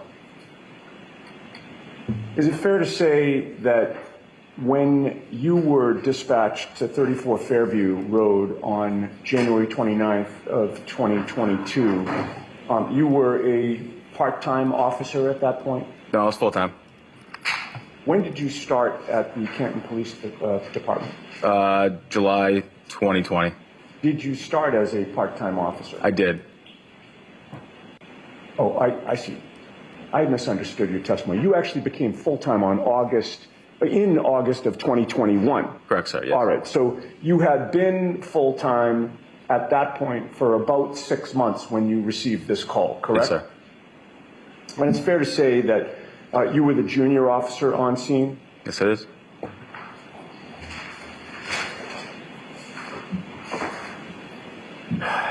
You had testified that you approached Fairview from the Cedar Crest side, correct? Yes. 34 Fairview Road is much closer to the Cedar Crest side than it is to the Chapman side, correct?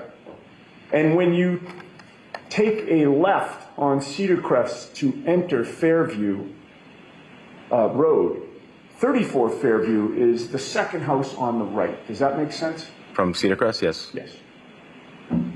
And you were quickly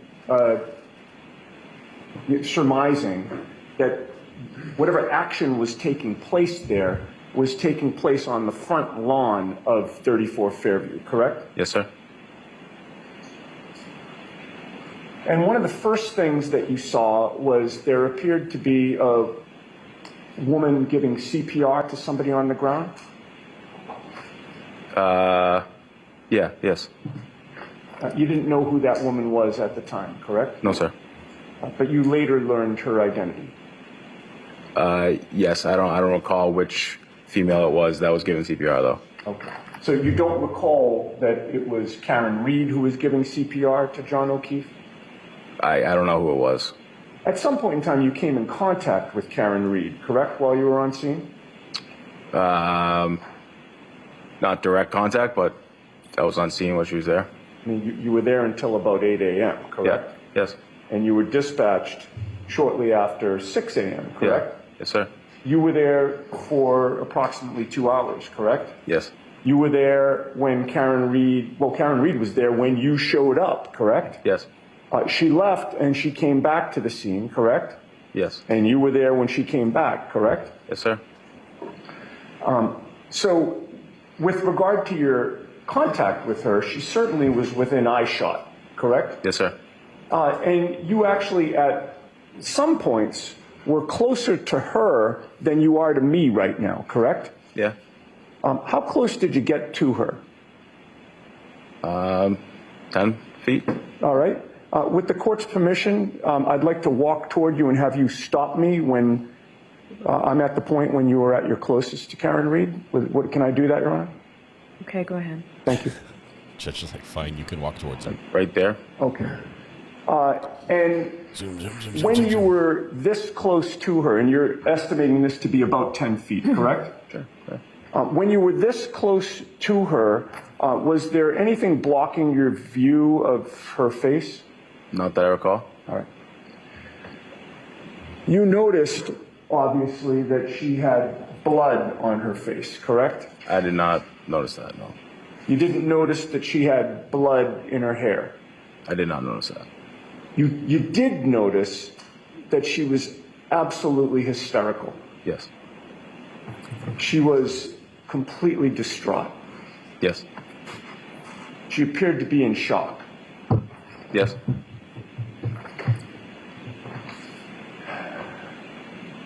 And there was a contrast between that demeanor that you observed with regard to Karen Reed and the demeanor of one of the other women on scene, Jennifer McCabe, was there not?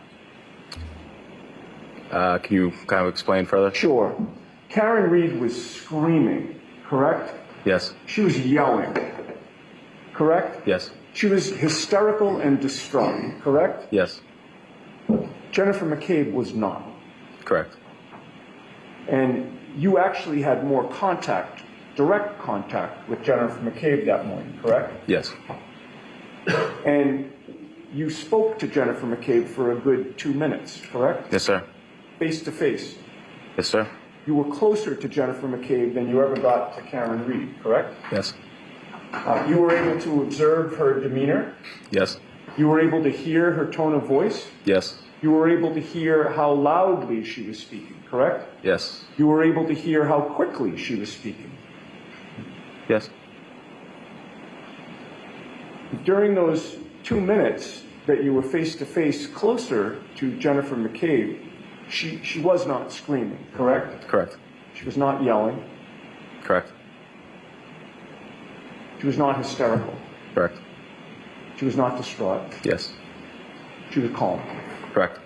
Objection, Your Honor. I'll allow it, but let's move on. Jennifer McCabe didn't have any blood on her face, correct? No. And you didn't see any blood in Jennifer McCabe's hair, correct? No. Now, with regard to what you heard Karen Reed scream that morning, I just want to make sure I get your testimony correct. I believe on direct examination, you stated that she kept repeating two phrases, one being, "Is he dead?"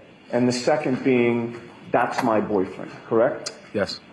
A little different than what he said before. And Is how that my many boyfriend? times Is he dead? do you think that she repeated those two phrases? It's quite a bit, more than 10. Okay, like almost too many times to count, really. Yeah, yes, sir. And each time she said, "Is he dead?" what was her tone of voice? Screaming very loudly. Each time she said, "Is that my boyfriend?" what was her tone of voice? Same. And you got there not long after Officer Saraf, correct? Correct. In any of during the time, let me strike that, during the time that you were on scene and you heard Karen Reed screaming and yelling in this distraught and hysterical manner, You never once heard her say, "I did it," correct? I did not. You never once heard her say, "It's my fault," correct? I did not. You never once heard her say, "I hit him, I hit him, I hit him," correct? I did not. If you had heard any of those statements, you would have recognized that those would have been important to note, correct? Yes, sir. And you would have noted those in your police report, obviously, correct? Yes. Because you know that when you're drafting a police report, you want to include all the important details, correct? Yes, sir. And you want to be precise and accurate, correct? Yes. And so you didn't put those statements in your report because you never heard those statements come out of Karen Reed's mouth. Yes, sir. Now, while you were on scene, at some point in time, you were asked to participate in a search for evidence on that front lawn, were you not? I was standing by. I didn't directly search for anything that I recall. All right, and when you say you were standing by the area where John O'Keefe's body had been, Yes. correct? And how close were you to that area? I was right off the curb at that point on the street. How many feet from where the body had been? 10 to 12 feet. 15 Okay, so feet. maybe about the same distance as when I walked toward you, around that distance? Yeah. Yes, sir. And how much time did you spend around that distance from where John O'Keefe's body had been? I don't recall. You were there for 2 hours, correct? Yes. So is it fair to say that you were sort of in and around that area multiple times during that 2 hours? Yes. Did you ever see anybody put up any crime scene tape at all? I don't recall that. You recall other officers sort of searching that area, correct? Yes. And while you were near that area, you were certainly paying attention to it, correct? Yes. Did you see officers use any equipment to clear some of the snow in that area? Yes, sir. What did you see? There was a leaf blower. Where did that leaf blower come from? I don't know. Who had the leaf blower? I believe it was Lieutenant Gallagher.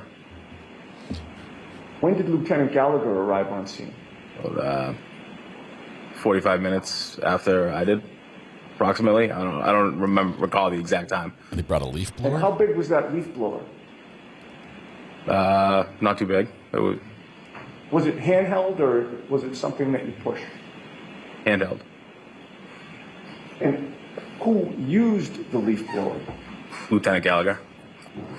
At what area or on what area did he use that leaf blower? The front lawn. And would that have been around the area where John O'Keefe's body had been? Yes. And you were watching him as he did that, correct? Yes. What other officers were in that area sort of watching what was going on or participating in the search for what was going on?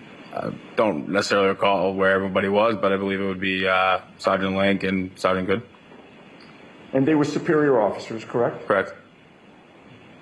And you understood that these brother officers of yours were looking for evidence, right? Yes.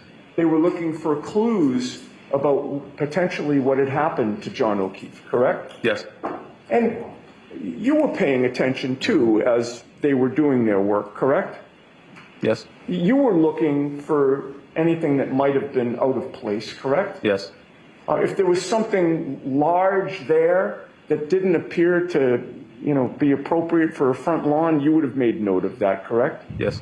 And if there was something small there, you would have still made note of that if it didn't appear to belong on a front lawn, correct? Yes. At any point in time, either before or after the leaf blower was taken out by Lieutenant Gallagher, did you see 45 pieces of bright red, black, and clear plastic pieces Big sigh. scattered all over the scene? I did not. Did you find or see even one piece of broken plastic? I did not. 45 pieces? Did you say 45 or 4 to 5? Now, when you came to the scene, John O'Keefe was still lying on the ground, correct? Yes. Did you see whether or not there were any blankets on scene? No. I've seen cars totaled with less than 45 pieces of taillight. Did you know smashed that one of the women on scene had a sister who lived in that very house? I did not. When you were speaking with Jennifer McCabe, at any point, did you learn whether she had actually gone into that house at all? Objection. Sustained. Did you see Jennifer McCabe approach that house at any point when you were on scene? No. Were you alerted at any point by anyone that she went into that house while you were on scene? No. Did you ever see Jennifer McCabe come out of that house with blankets or anything else that might comfort John O'Keefe? No. What was your state of mind regarding whether there were any first responders in that house? I wasn't aware of that. Nobody told you? No.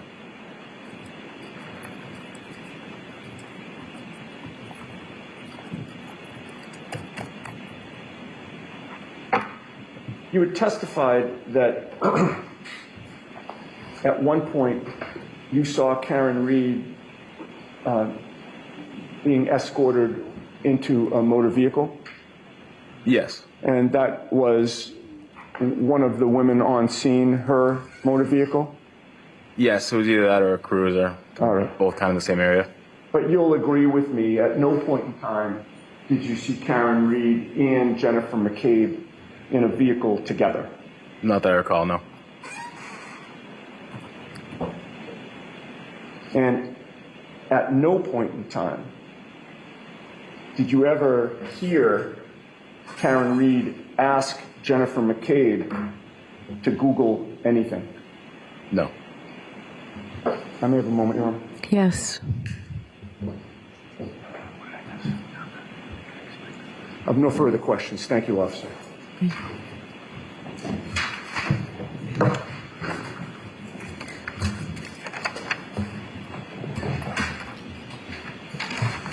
Okay. Officer Mulaney,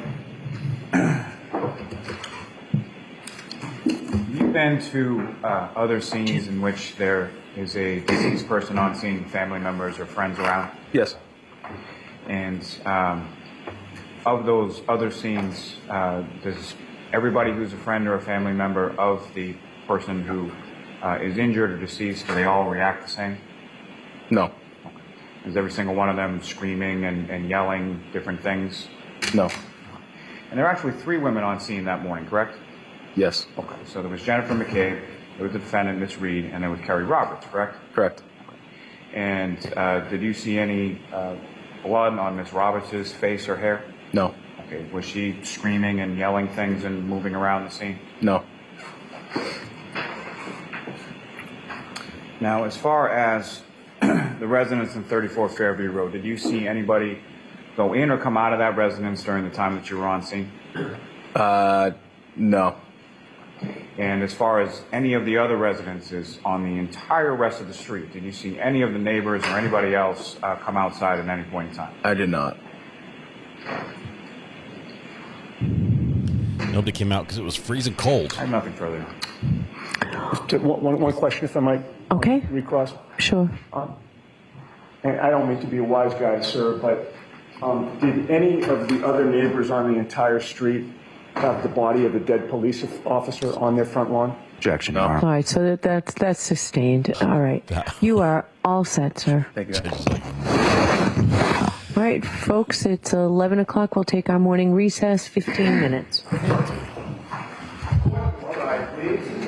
They're going to go to recess. We're going to skip through the recess a little bit here. Let's see, how long's the recess? Lots of fan, more fan. Oh, here we go. Okay, we're halfway done, guys. I know, I don't want to be done today. This is good stuff. All right, here we go.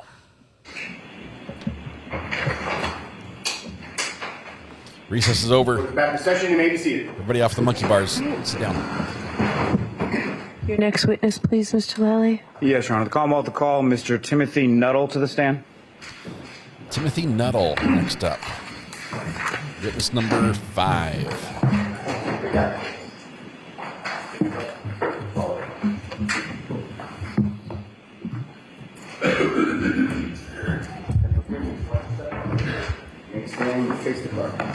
Can you raise your right hand? Do you solemnly swear the evidence given to the court and jury in the case now and hearing should be the truth, the whole truth, and nothing but the truth, so help you God? Thank you. You can stand or sit, whatever makes you more comfortable, sir. And just bring that microphone down to you. Thank you. How's that? It's awful. Whenever you're ready, Mr. Lally. Thank you, Your Honor. Good morning, sir. Morning. Could you please state your name and spell your last name for the jury? Timothy Nuttall. Last name is Nuttall, Nuttall. And what do you do for work, sir? I'm a firefighter paramedic with the town of Canton. And how long have you been a firefighter paramedic for the town of Canton? I believe 5 years and coming up on 6. And prior to working in that capacity with the town of Canton, what, if any, other employment have you had within sort of the same field as far as being a paramedic? To back up significantly, I got my EMT certification when I was still in high school through CMTI out of Weymouth. They're now owned by Brewster Ambulance. From there, I was employed by Cataldo Ambulance. I worked primarily in the city of Chelsea, running BLS transfers and eventually 911 shifts in that city, in that area of the world, if you will. From there, I decided I liked it. I decided to enroll in paramedic school. I went to the same school I went for my BLS certification, back to CMTI. I obtained my paramedic right before I turned 21. I stayed in the same area, primarily in Chelsea, and eventually edged my way into Everett a little bit and worked up there for about 7 years. During that time, I decided to be enroll into fire suppression side of things. So I was hired by the town of Scituate. It was put through the Mass Fire Academy out of Stowe, class 268 in Stowe, and worked for the Scituate Fire Department for about 18 months, and then transferred to the Canton Fire Department in November of 2019. Just a couple questions about what you had just spoken about. So when you use the term sort of BLS, what does that mean? So in EMS, there's two kind of branches. BLS is basic life support, which is EMT basic. Smaller skill set, if you will. Still running 911 emergencies, but that was kind of the stepping stone to see if you could do the job, if you like the job, and then you can advance on to ALS, advanced life support, which is the paramedic side of things. That's a broader skill set, many more medications, many more interventions that we can perform in the field. Obviously, I enjoyed the BLS side, so I advanced to the ALS side. Now, as far as starting with becoming an EMT, what, if any, you mentioned you went to a CMTI school, but what type of education do you require prior to getting any sort of graduating or certification or something like that? What are the classes like? So it kind of runs the gambit for emergency medicine. You start mostly with anatomy and physiology, the human body. Progresses down to how those illnesses can progress and the natures of illness. Once that's kind of understood, then we advance on to pharmacology and interventions, just basic interventions that you can do. And then the basic interventions are further progressed into more advanced interventions throughout the program. Once you complete your didactic portion, where all that is kind of in the books, you then progress to clinical time in hospital. I can't speak to the hours off the top of my head, I can't remember, but many hours in the hospital, and then you progress to your field ride time, where you're in the back of an ALS ambulance with a preceptor, performing those skills, being evaluated, and being watched to make sure you're not causing any harm or going down the wrong treatment pathways. From there, once you complete that, you sit your National Paramedic Written. I'm a nationally certified paramedic, so I had to sit that written, and then finally a practical examination. And once you pass all that, you're certified to be a paramedic. This guy loves his job. And so with respect to both your training as far awesome. as becoming an EMT and then your training as far as becoming a paramedic, there's sort of a written portion and a practical portion as well, is that correct? Correct. Can you use the term in there as far as a preceptor? What exactly does that mean within your field? So a preceptor is a senior paramedic who's been practicing for, it varies from place to place, but the standard is usually 3 to 5 years, who will watch you to make sure that you're not, like I said, drifting down the wrong path in terms of treatment, making sure that your care is adequate and not doing any harm. My preceptors that I was with, they were medics in the city of Brockton, so they had been around for a little while, and they were excellent at what they did, and they taught me quite a bit. I learned quite a bit in my ride time from them. And in your role, post getting your certification in regard to those, have you acted as a preceptor for other sort of younger, less experienced? Yeah, so I was a field training officer for the Cataldo for a brief stint right before I left the company, and I am currently a field training officer for the town of Canton. And with respect to those certifications, is that sort of like a one-time blessing in perpetuity, or is there a continuing educational recertification process? Right now for the town of Canton, that's a bidded position. I submitted an application writing, and I was selected. So I am currently on my group. I am our field training officer for my group, Group 2. Okay, and my apologies, poor question on my part. I was asking sort of more in general. So beyond the sort of preceptor sort of faction of that, just in regard to, in general, being an EMT and a paramedic, as far as your certifications are concerned, is that something that you have to continue? Is there any sort of recertification process, and how often is that? Oh, I apologize. Okay, yes. So every 2 years, we are required, both by the national component and the state component, to complete a certain amount of hours per year for your recertification. I actually just recently recertified in March. I can't speak to the exact number of hours, but there's a national component, state component, and a local component, and the trainings are quite in-depth. Now, turning your attention to your work with the Canton Fire Department, how many fire stations are there within the town of Canton? We have 2 fire stations. Okay, and where are they located? Station 1 is 99 Revere Street, and Station 2 is 7 Sassamon Street. And when you're working with the Canton Fire Department, is there a typical kind of schedule or shift schedule that you're working on? So my work schedule is I work 1 24-hour shift, 1 24-hour off, 1 24-hour shift on, and then 5 consecutive 24s off. And as far as a 24-hour shift, what time to what time does that run with the Canton Fire? For us, we report at 0800 to 0800. So 8 a.m. to 8 a.m.? Yes.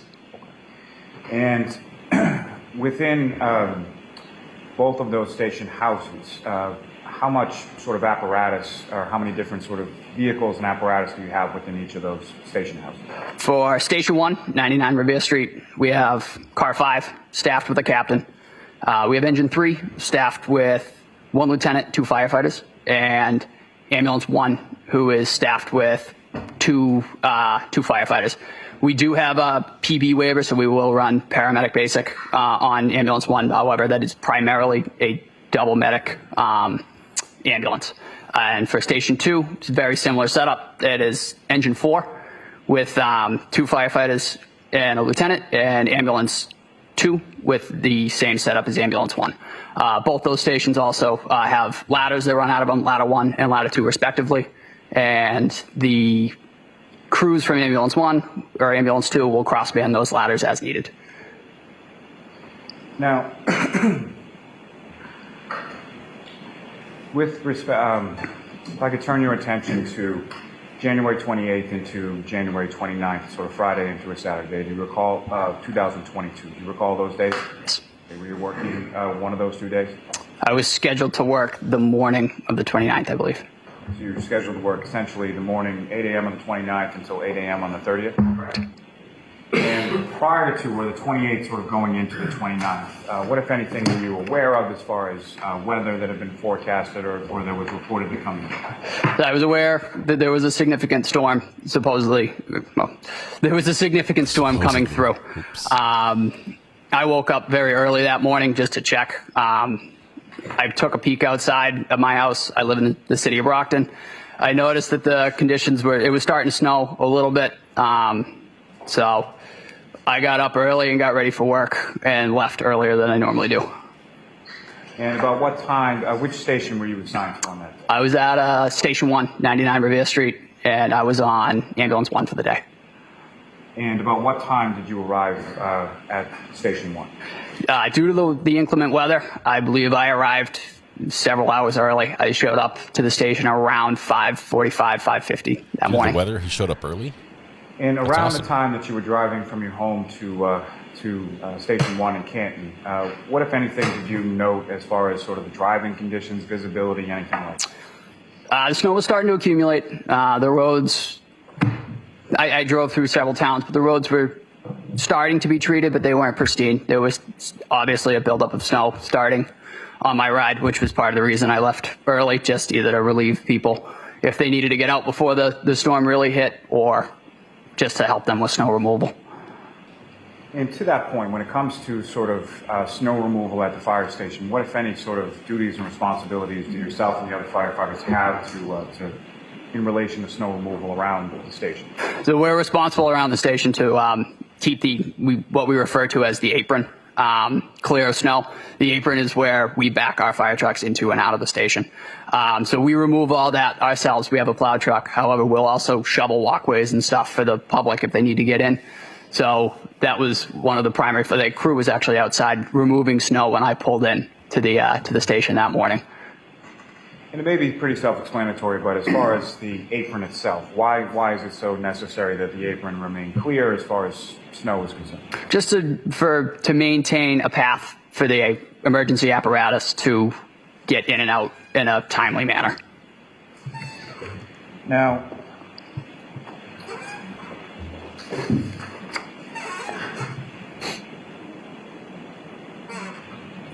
beyond sort of the snow accumulation that you noted on your way to work that day, what, if anything else, did you note as far as the weather conditions, whether it be temperature, winds, anything to that effect? They were approaching blizzard conditions. It was windy. It was still very early in the morning, so it was quite dark, and it was windy and snowy. So we were approaching blizzard conditions, like I said. And when you arrived there, did a call come into your station sometime around or shortly after 6 o'clock in the morning on the 29th? Yeah, I arrived, as I previously stated, around 5:50. I put my gear, my firefighting structural gear, out with Ambulance 1, just in the event that there was an emergency. And as I was doing that, the emergency tones went off for a medical. Do you recall what arrived at 5:50 for an 8 o'clock shift? What was the dispatch in regard to as far as the medical was concerned? The overhead dispatch came in as a unresponsive male in a snowbank at 34 Fairview Road outside. Unclear any further information. So when that came on, we had one of the paramedics that morning and one of the firefighters who was a relatively new firefighter. I made the decision to step onto the ambulance to provide an extra set of hands as one of the more senior paramedics in the station at the time. And correct me if I'm wrong, when you step onto the ambulance, you're essentially still sort of getting your gear on and getting dressed, correct? Correct. I was, as the tones were going off, and because I came in so early, I was still in civilian clothing. I had a Canton Fire t-shirt on. So I actually donned my turnout gear for that call.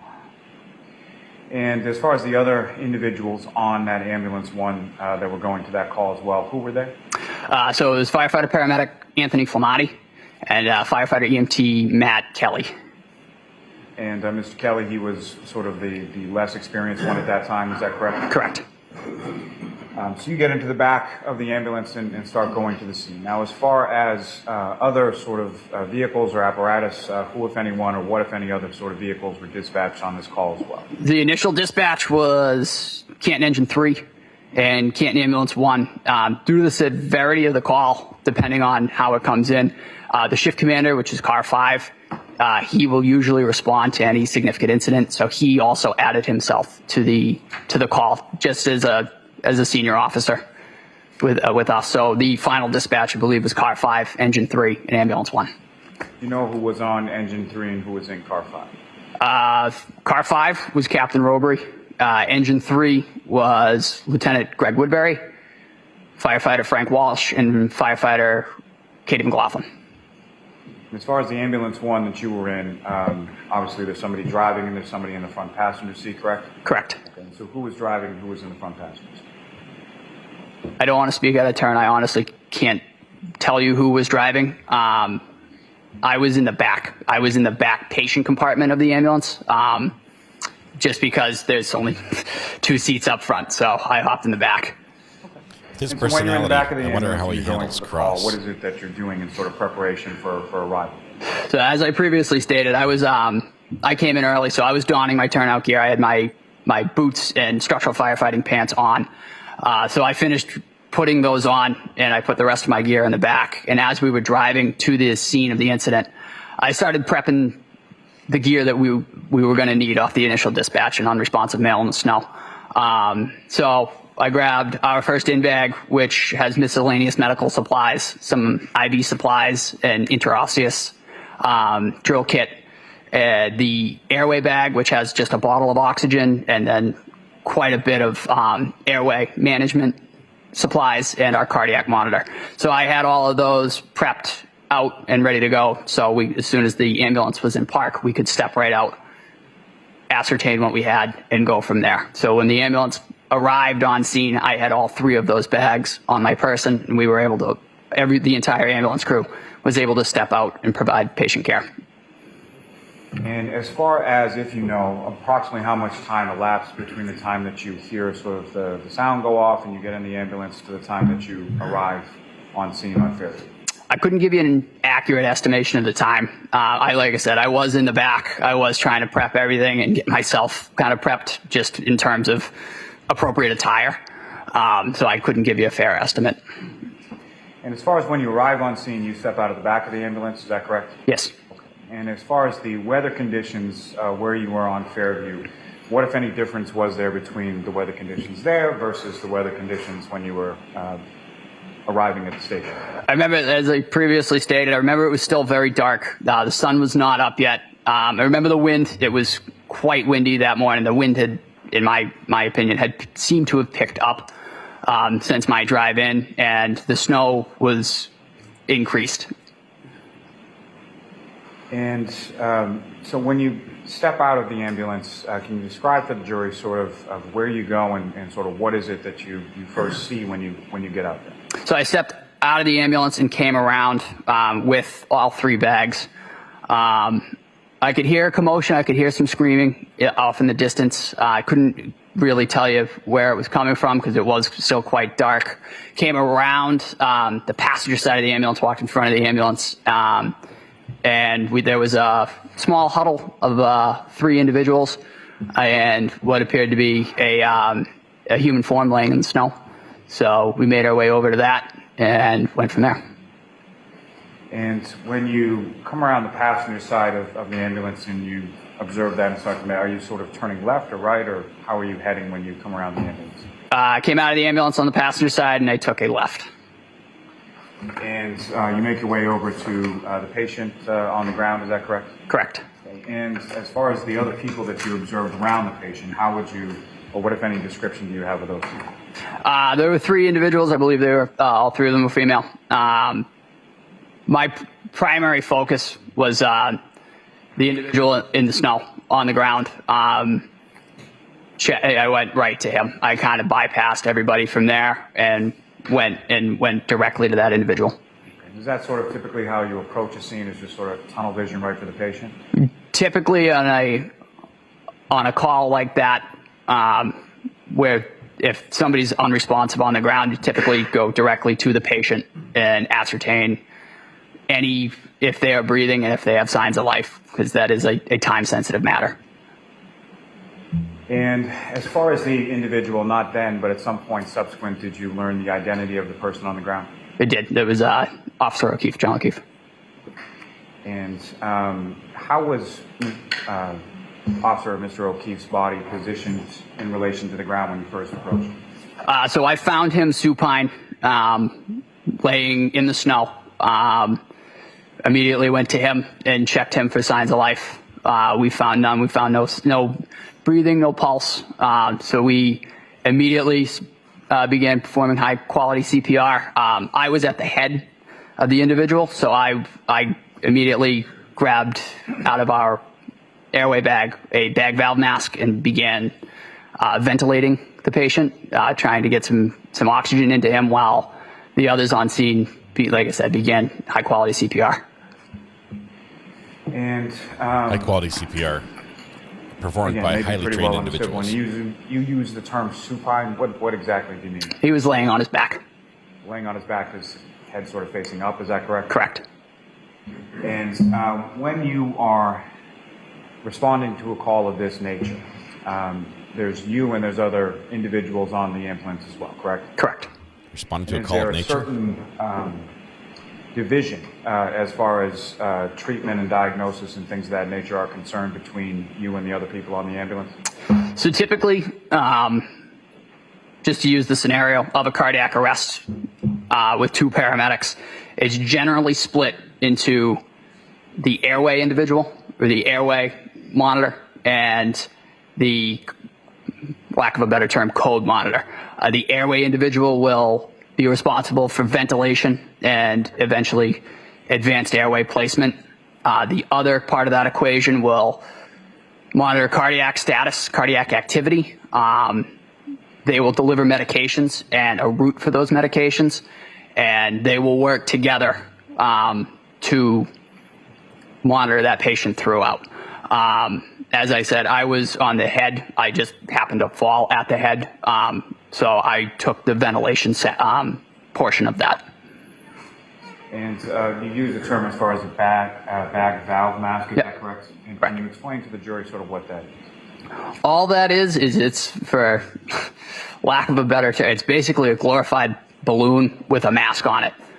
When you squeeze that bag, that forces air into the airway, so you can ventilate an individual who is no longer breathing on their own. And the air forces in is better quality than the air that's given via your work with the fire department, there are sort of records or reports that are written in regard to treatment of different individuals on any given call, correct? Correct. And is there an acronym that's used within those reports as far as bag valve mask? BVM. And turning back to sort of when you initially approach where Mr. O'Keefe is, if you know about how far away from, where is he in relation to, well, let me back up slowly, okay? So you arrive at this residence at 34 Fairview Road, correct? Yep. Okay. So if I'm standing on the street and I'm facing Fairview Road, is Mr. O'Keefe's body to the left, to the right, center, or something else? I would say to the left of center. And what, if anything, did you sort of note or observe sort of in the general area as far as where Mr. O'Keefe was? In terms of when I got to him? Yes. So when I first got to him, we checked for signs of life, and I was, as stated, at the head. There was a small pool of blood. It seemed to be underneath him. It was hard to ascertain, again, because of the conditions. It was still very dark. It was snowing.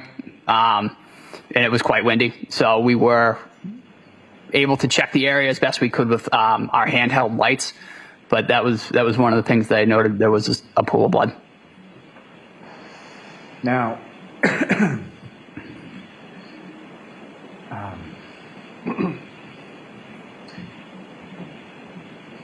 where Mr. O'Keefe's body was in relation to the roadway, if you know, about how far away, where was it in relation to the roadway?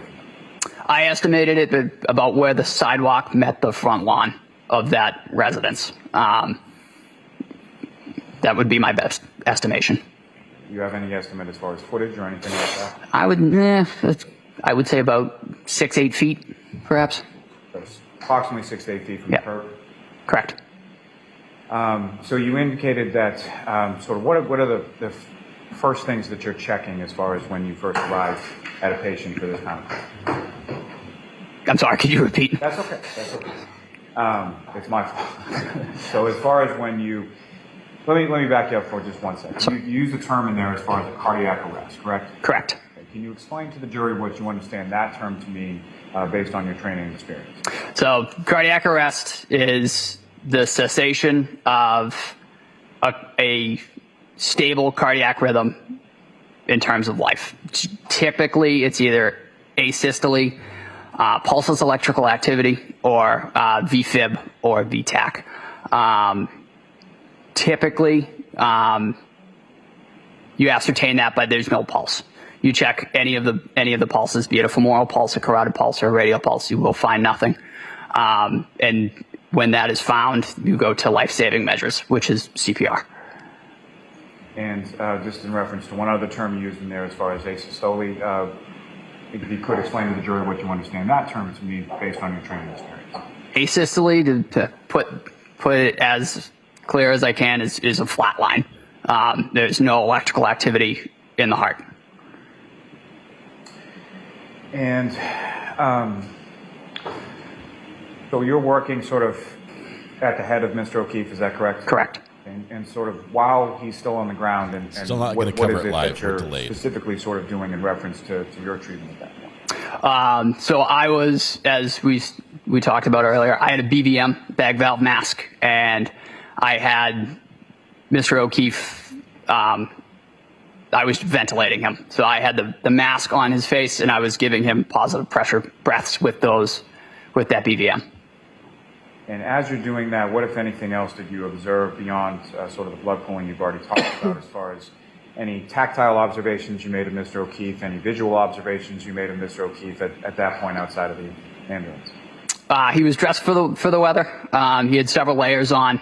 Other than that, our primary focus was kind of getting him extricated and out of the elements, just because it was, as stated, conditions were suboptimal, and we wanted to get him into an environment with better lighting and some heat, so we could further assess if he had any injuries and go from there. The lighting was the first concern, and then And the heat. so the other firefighters, paramedics, excuse me, that are on the ambulance with you, while you're doing sort of the back valve mask at his head, what, if anything, are they doing?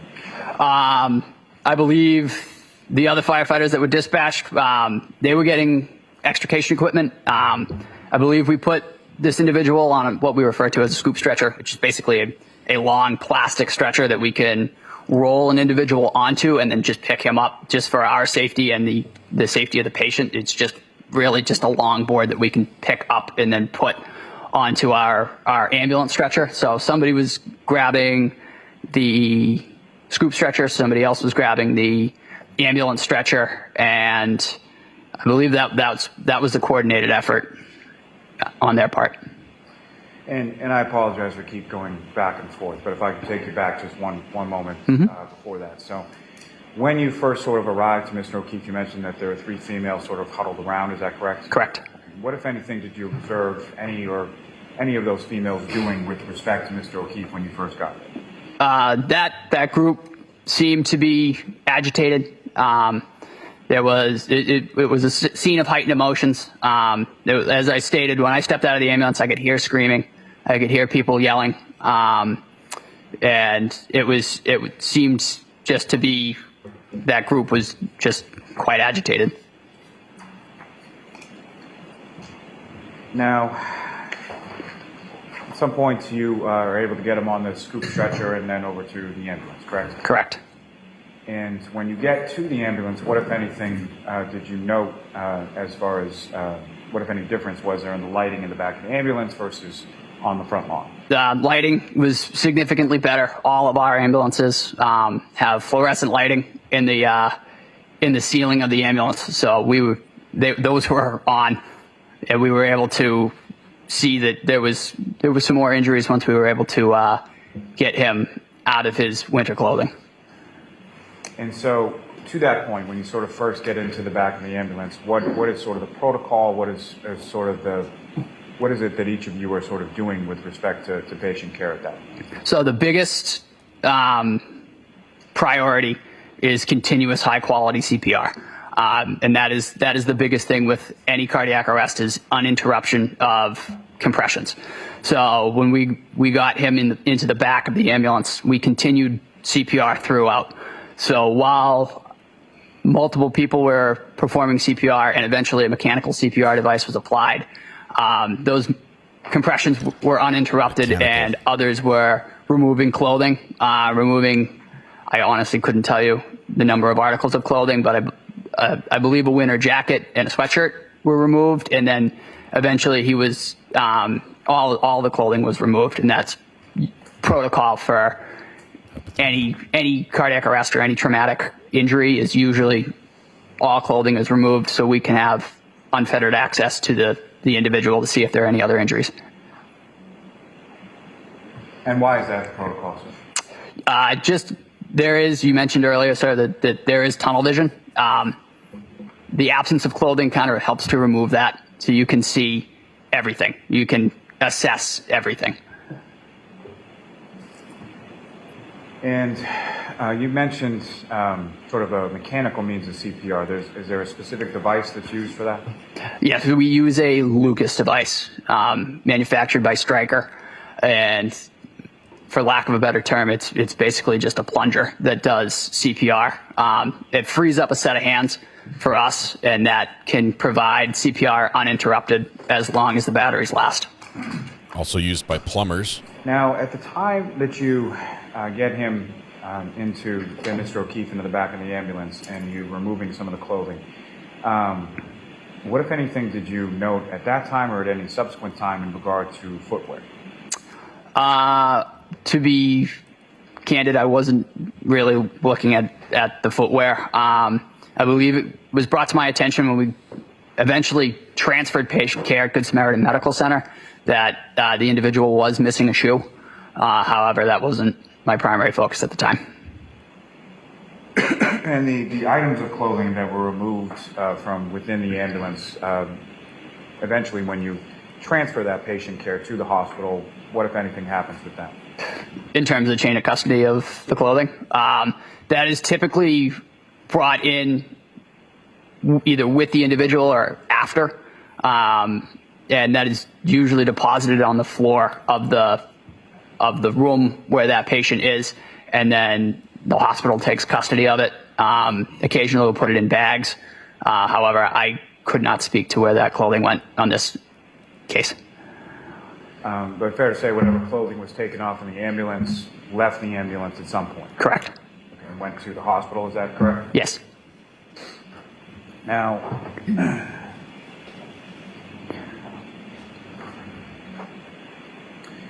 when you have Mr. O'Keefe in the back of the ambulance and the lighting is better, what, if anything, did you observe following sort of the removal of the clothing as far as what, if any, injuries did you observe to Mr. O'Keefe in that sense?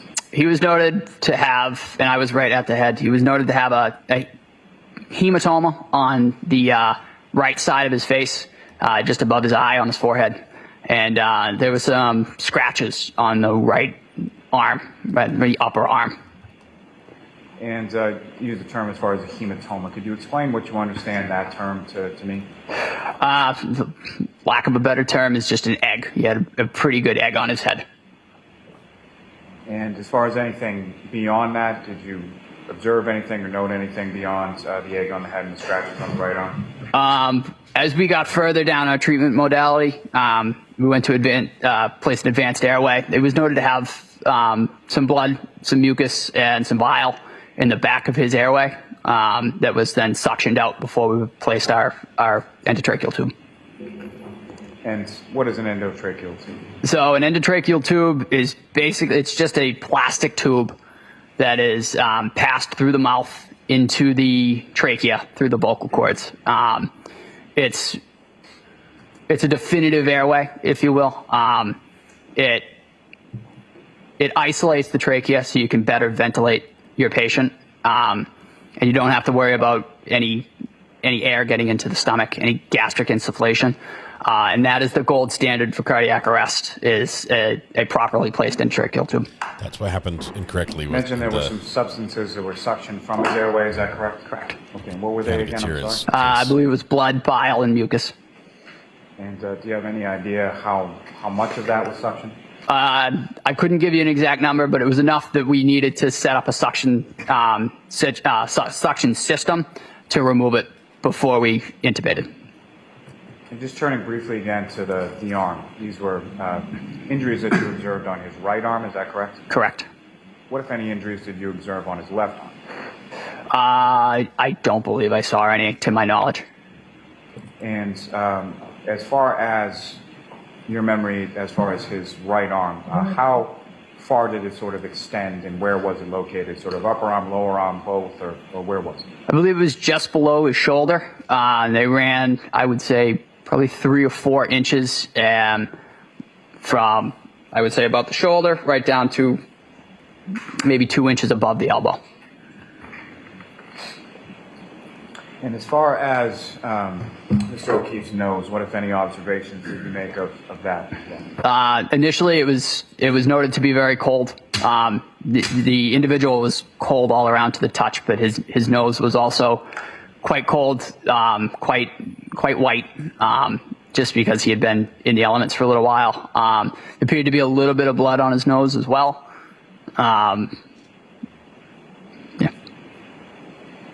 And through your training experience, are you familiar with a term or a device known as an OPA? Correct, yes. Can you explain to the jury sort of what OPA stands for and what is that device and what does it do? So an OPA, or oral pharyngeal airway, is basically a small plastic device that is curved. And when inserted into the mouth, all it does is it prevents the tongue from falling backwards into the airway and occluding the airway. It's relatively simple, but it's very effective in keeping an airway open. Just turning back for one moment to the injuries that you observed on Mr. O'Keefe's right arm, were those injuries that were actively bleeding at the time that you observed them? No. What, if anything, did you observe as to that in reference to those injuries on the arm? Those injuries seem to have been congealed. In my opinion, it looked like they had been cold, which could have aided in the clotting of those injuries. But when we observed them, they were not bleeding.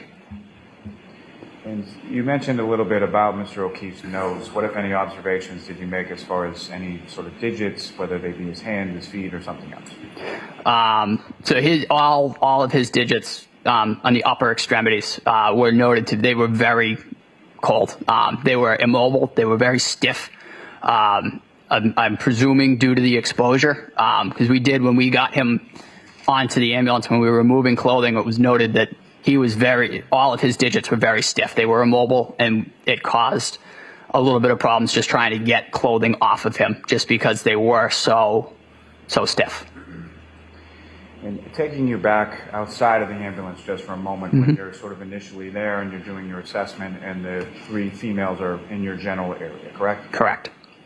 And at some point, can you or any of the other paramedics or EMTs on scene ask them any questions about what had happened or anything like that? So as I was ventilating at the head, there was a small delay in just getting equipment, nothing significant, just enough time that as I was ventilating, I was able to ask, did anybody see anything?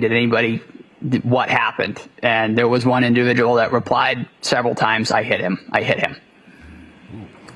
And did you know that individual at that time? I did not. Can you describe the individual that said that? I would describe her as mid-40s, average build, average height, and the other 2 very similar. And with reference to that statement of I hit him, is that something that she said once or more than once or something? It was several times. And as far as the tone or demeanor, how loudly was this being said?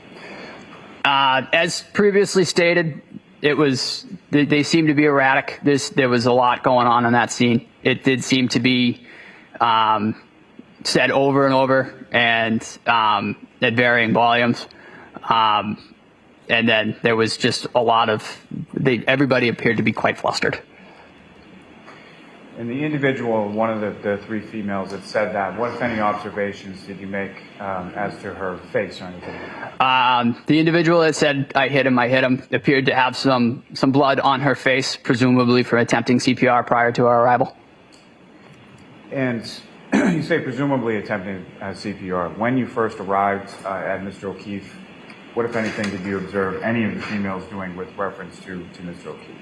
Mr. O'Keefe was not being touched by any individual when I first got to him.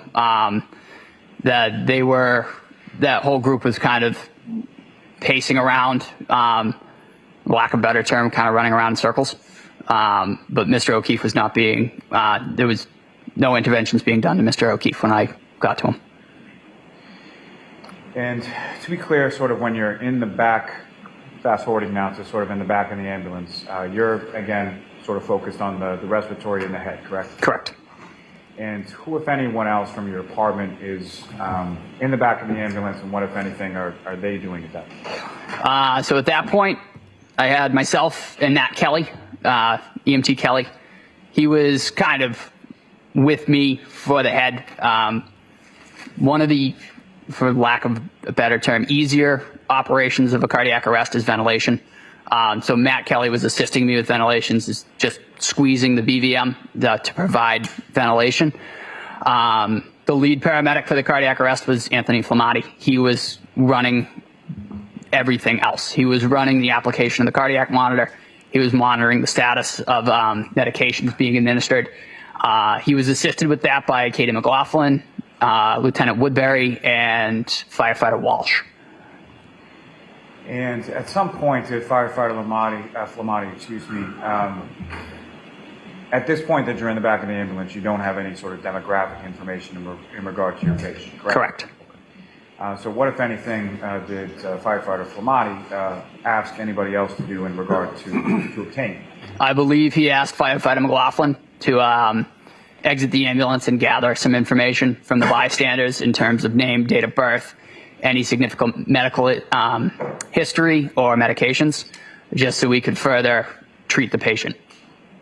And to the best of your knowledge, Firefighter McLaughlin leaves the ambulance to do that, is that correct? Correct. Okay. But you weren't present for any of that, correct? No.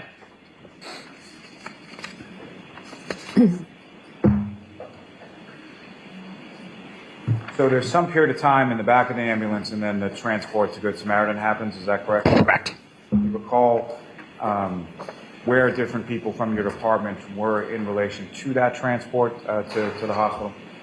So the transport in the back in the patient compartment was myself, Firefighter Kelly, and Firefighter Flamati, with Firefighter McLaughlin driving ambulance 1.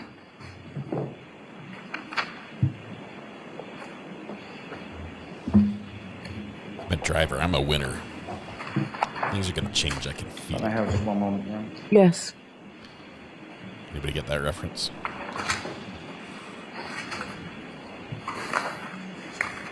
So, when it comes to the report that that you were testifying about before, there was a report generated in regard to this. Is that correct? Correct. And who has the sort of duty and responsibility of compiling that? That would have been Anthony Flamati.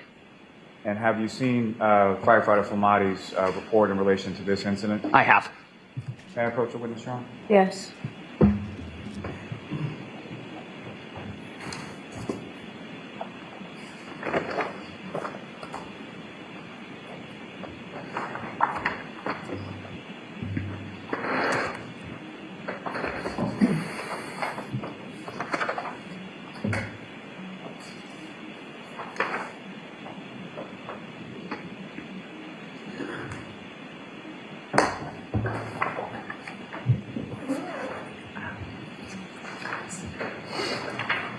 So I'm showing you the document after just review that and we'll look up when you finish. All right.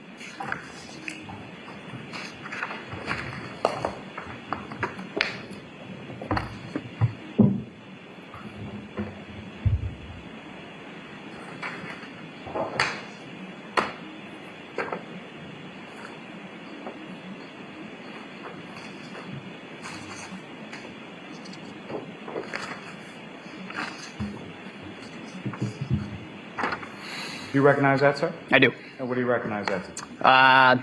This is what I believe to be the ENFERS report written by Captain Robery and the patient care report written by Firefighter Testimony. Thank you, sir. May I approach, Your Honor? Yes. I'll up and seek to introduce and admit as the next exhibit, I believe, 160. It's already pre-marked, or you're moving to introduce it now? Is there an objection? May I have just one, Your Honor? Okay. Well, they're figuring that out. I love this this chip dip. Got it at Walmart. Can you tell me how do you pronounce it? No objection. Patient care report. Is it All right, that will be halava? marked, Madam Court Reporter, please. 160. Delicious. New bunk floss. Congratulations on 12 months. Hump day. Thank you very much. Doctor, if I could ask for the lights in the little. And Ms. Gilman, if I could have what's been previously marked as exhibit number 9.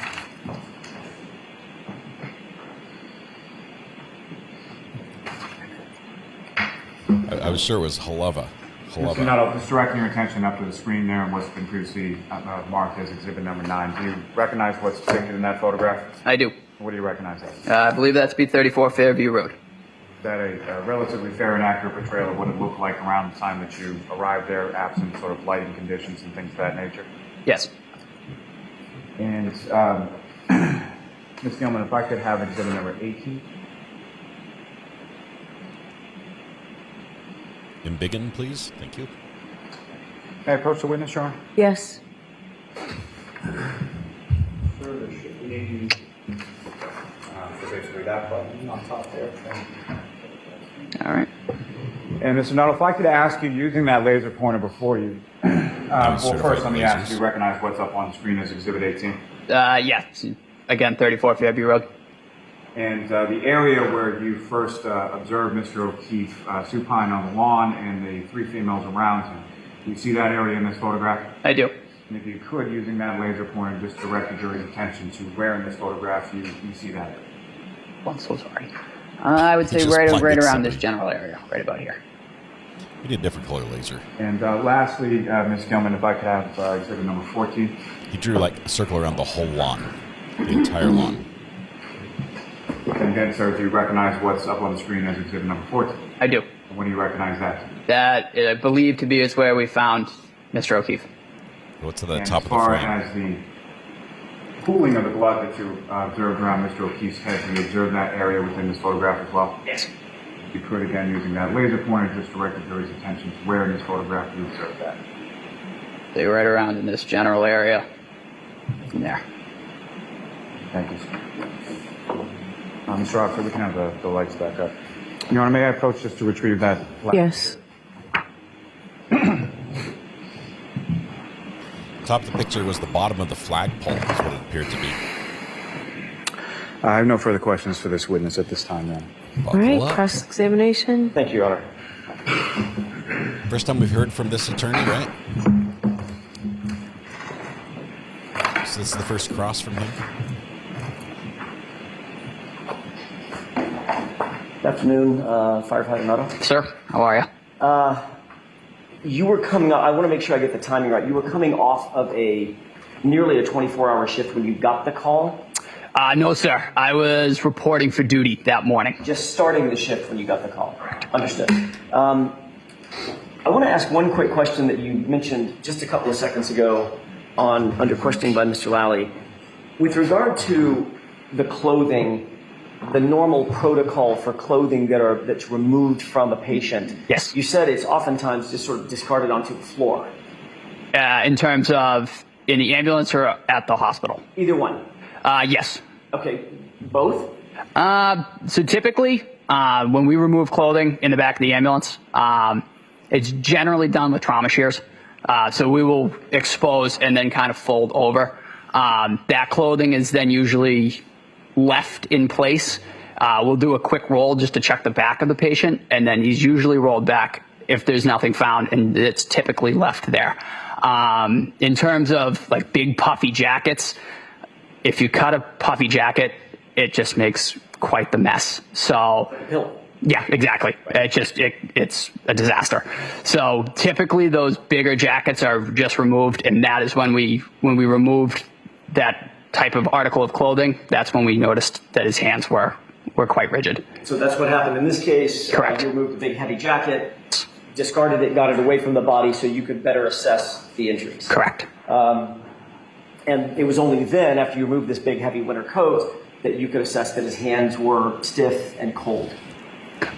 We noted the Something about hands, this but coat. it came more into light, if you will, when we removed that coat. Alarm bells are ringing. And you have as good a memory about that as you do the rest of the scene that morning. It's a trap. In terms of removing the article of clothing? It's Correct. a trap. I did not remove any article of clothing. I was ventilating. But you remember him having the big jacket on? Correct. Okay.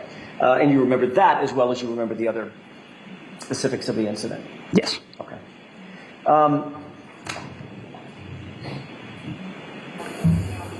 When responding to a scene, I want to dovetail on the same subject, but just come at it in a little bit different way, if you indulge me. When responding to a scene, one of your jobs has to be to sort of immediately take note of and assess the situation of the patient that you're dealing with, correct? A motorcycle accident is going to be very different than a drowning. Exactly. Someone, in this case, exposed in a snowbank, you're going to deal with or assess and note the weather. Mm-hmm. Is that yes? Yes. You're also going to note and assess the condition of the patient. Correct. As it pertains to the weather. Yes. So someone, for instance, that's in a snowbank naked, no clothes on at all, is going to be a little bit different assessment than someone who's completely dressed for winter, correct? The initial assessment with every patient is going to be automatically circulation, airway, breathing. Understood. We approached this individual the exact same way. Is automatically went directly to cardiac. Make sure. I guess what I'm asking is your attention is focused on some of those details for sure. Correct. All right. And that's how you remember that big heavy coat that he was wearing, correct? I remember he was appropriately dressed. Correct. Okay. As a matter of fact, you testified to that in the grand jury that, quote unquote, he had a heavy coat on. Yes. Consistent with how you're testifying today. Is that right? Correct. All right. Your Honor, I'd like to mark 2 photographs as next in order. Not yet been marked. I believe it would be 160. It doesn't matter so much the number, but why don't you just show the prosecutor the photos? 161 and 162 in order. May I approach? Yes. Yes, sir. I'm going to ask you, first of all, whether or not you recognize what's depicted in those photos. Honestly, sir, I couldn't recall the exact, but yeah. You do recognize them? Yes. Does that appear to be what John O'Keefe was wearing when you found him? I don't recall, sir, to be perfectly honest. May I approach you? Yes.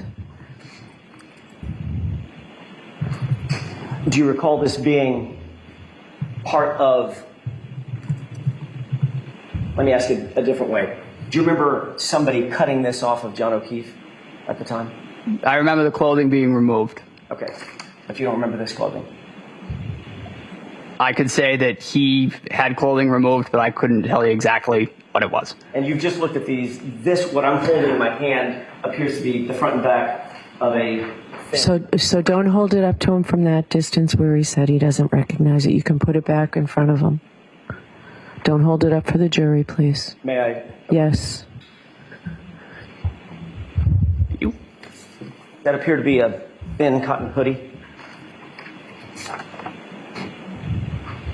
Yeah, that appears to be a thinner layer of clothing. Okay. May I approach? Yes. Not a heavy coat. Fair? Fair. Not a winter jacket. Fair.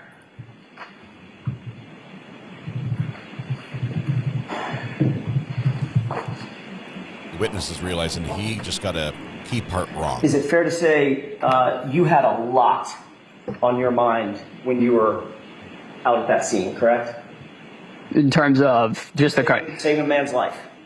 Correct. That's your credentials are impressive. You were there focused on one thing, and that is trying to make sure that a man did not die. Backing him away out here, but he's taking it. Would you agree that that was your primary concern and your primary focus the entire time you were at the scene? Correct. You weren't necessarily worried about what other individuals were doing, correct? No. If I asked you right now off the top of your head, tell me exactly the number of law enforcement officers that were there at the scene, you probably couldn't tell me, could you? No.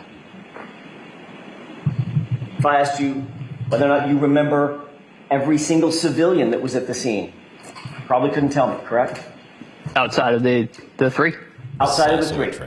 Correct. Any other civilians? Not that I noted. Okay. Matter of fact, you can't even identify the three civilians other than generally middle-aged, 40s, Caucasian, female. Correct. You said all three of them sort of looked alike, right?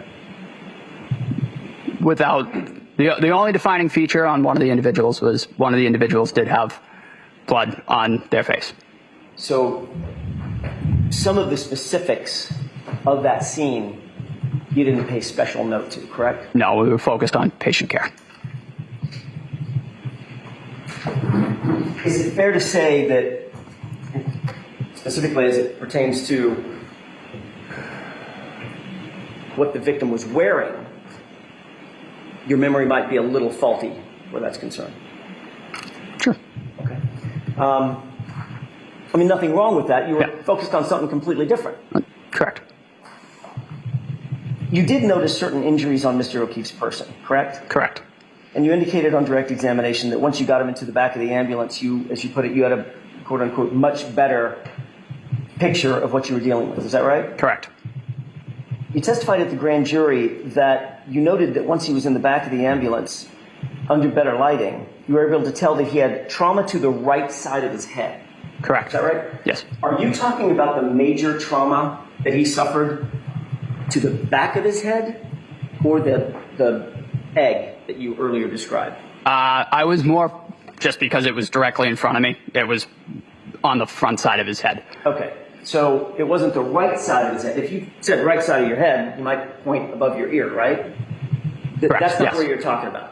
I was, and to use my person, I would say right here. So more towards the right, above his right eye. Right of center, but still on the front of his head. Correct. Okay. And you did not make any note of another injury on the back of his head? No.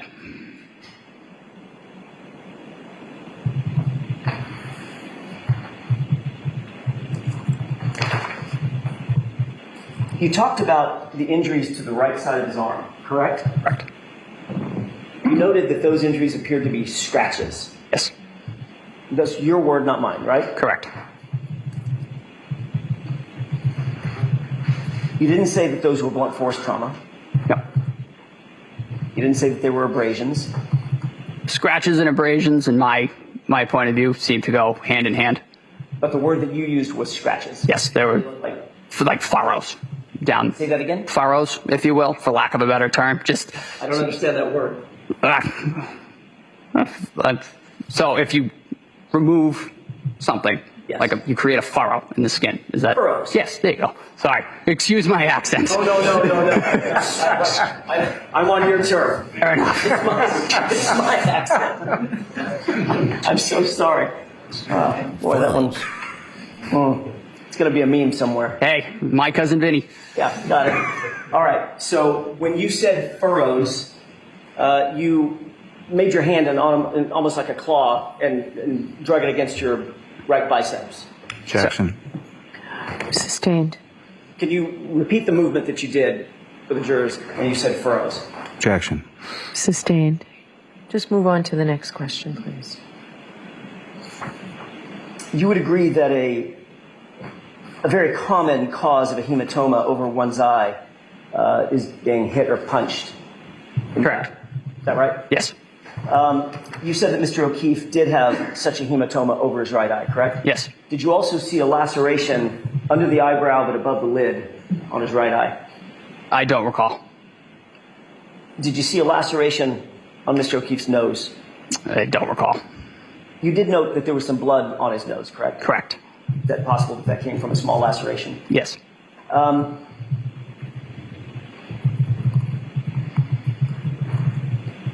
In your experience, well, let me ask another question. Did it look like he had, in addition to the egg on the right side of his head, in the front, did it also have a black eye on the left side? If memory serves correct, yes. So both eyes were blackened? Primarily the right side, if memory serves. Okay. And the laceration toward the right side? Yes. Over the right eye. Are those injuries that you just described consistent or inconsistent with some sort of physical altercation? Objection, Your Honor. Sustained. Next question, please. Did it appear to you, just from your initial assessment, given your experience, training, and background, that those injuries looked like he had been in a fight? Objection. I'll see counsel at sidebar, please. All right. This very experienced witness who lost a lot of his confidence as soon as he was confronted with the evidence of the clothing that the victim was wearing. He was confident. He was confident that he witnessed a large, puffy, winter-style jacket being removed from the victim. Only it wasn't. The only clothing, as far as the outer layer that was removed, was a thin cotton-style hoodie, which is not, as he testified both in the grand jury and here, a appropriate clothing for the weather. So once confronted with that, this witness, he got very nervous very quickly because his confidence, his training, he's like the senior guy. Okay? He always knows what's up. He's the guy who's prepped. He knows how to do anything. He's a go-getter. He's awesome. But he just realized that he had a faulty recollection. And that is it's a tough. It's a sidebar, Nusky. Oh my goodness, it's a sidebar. Judge is not letting them use this witness to basically say, did it look like he got in a fight? Did it look like he got in a fight? Let's see. Key points from this witness. Let's see. We have Timothy Nuttall, firefighter, EMT, paramedic. 6 to 8 feet from the curb is the body location, as opposed to the 10 foot or 20 foot from previous witnesses. Thank you, sir. Little break. In your experience as obviously a training firefighter, tell me the word again that you used. Field training officer or preceptor. Thank you. As a field training officer, have you seen in your experience the product or the injuries that can be produced from fistfights? Yes. Okay. Injuries to the face? Yes. Injuries to the mouth? Yes. Injuries to the nose? Yes. To the ears? Yep. To the eyes? Defensive wounds on the hands? Yes. Did you note... I laid the foundation there. We've already talked about, and I don't want to go over all this again, you've already noted what the injuries to the face were that you saw Mr. O'Keefe having suffered. Yes. Were those consistent or inconsistent with a physical altercation? I couldn't say. Were they consistent or inconsistent with being in a fight? I couldn't say. Was that egg over his right eye consistent or inconsistent with him having been punched or hit? I couldn't say. I thought you said that one of the common causes of an egg like that, a hematoma, as you put it, over someone's eye, is being hit or punched. There's quite a few reasons that somebody could get an egg, such as that over their head there. I mean, you could get hit with a golf ball. Of course. For instance. I'm not asking you to the exclusion of everything else. Yeah. I'm asking you, is it consistent? It's consistent. It could be. Okay. And the other injuries as well? Correct. Okay. Did you see bruising to the back of one or both of his hands? His hands were, as stated, they were very cold and very white. They were not well perfused. And when you don't have adequate perfusion, swelling and smaller injuries don't typically present themselves, if you will. So you may not have seen that? Correct. The bruising may have been there? It might have been there. It just wasn't observable just due to the condition of his hands. Just may have overlooked it? Yes. Okay.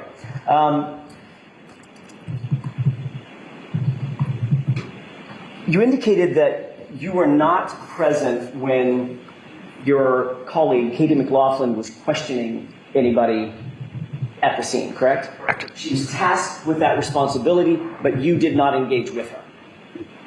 Correct. Meaning, when I say engage with her, you weren't standing there with her. No, I was in the back of the ambulance. Okay. You claim to have heard this statement, I hit him, Yes. several times from the woman with the blood on her face. Correct. You indicated that she was erratic? Correct. Hysterical? Correct. You said, for lack of a better term, running around in circles. Yes. She seemed despondent or distraught? Very distraught. Very upset? Yes. Was she saying anything else that you recall? To me, I heard I hit him, and then I went back, obviously continuing on patient care, focusing on patient care. Did you hear her say, could I have hit him? I heard I hit him. That's what you believe at this point? That's what I heard. Okay. Where exactly were you? I was crouched at the head of Mr. O'Keefe. Okay. You were asked that exact question at the grand jury, correct? To describe where you were and who was doing what? To my knowledge, yes. Okay. You were asked a question when you spoke to her and she said, I hit him. Were you were you with the other representatives, sir, there at the time? Were there other people around you? Do you remember being asked that question by a grand juror? I don't recall. Do you remember answering, no, there were other people around me. I had paramedics Flamati with me. I believe Firefighter Kelly was there as well. Correct. So the three of us were all providing patient care around Mr. O'Keefe. And you indicated that we were all there together. You were kneeling and you were doing the airway while you called him Tony. That's Anthony Tony. Yes. All right. He was doing the CPR, correct? Correct. And it's absolutely clear in your mind that when that statement was made, you were knelt down over Mr. O'Keefe. Flamati was doing CPR. Kelly was with you guys, and you posed the question to her, do you know him? Correct? Correct. Great. So I want to make sure I understand this. You said, as you're knelt down, do you know him? Directly to the female, and she answered your question with, I hit him. Yes. But that's not what you told Trooper Proctor in a February 8th interview. Okay. I don't recall what I told Trooper Proctor. Let's start at the beginning. Do you remember having a conversation with Trooper Proctor on February 8th? I do.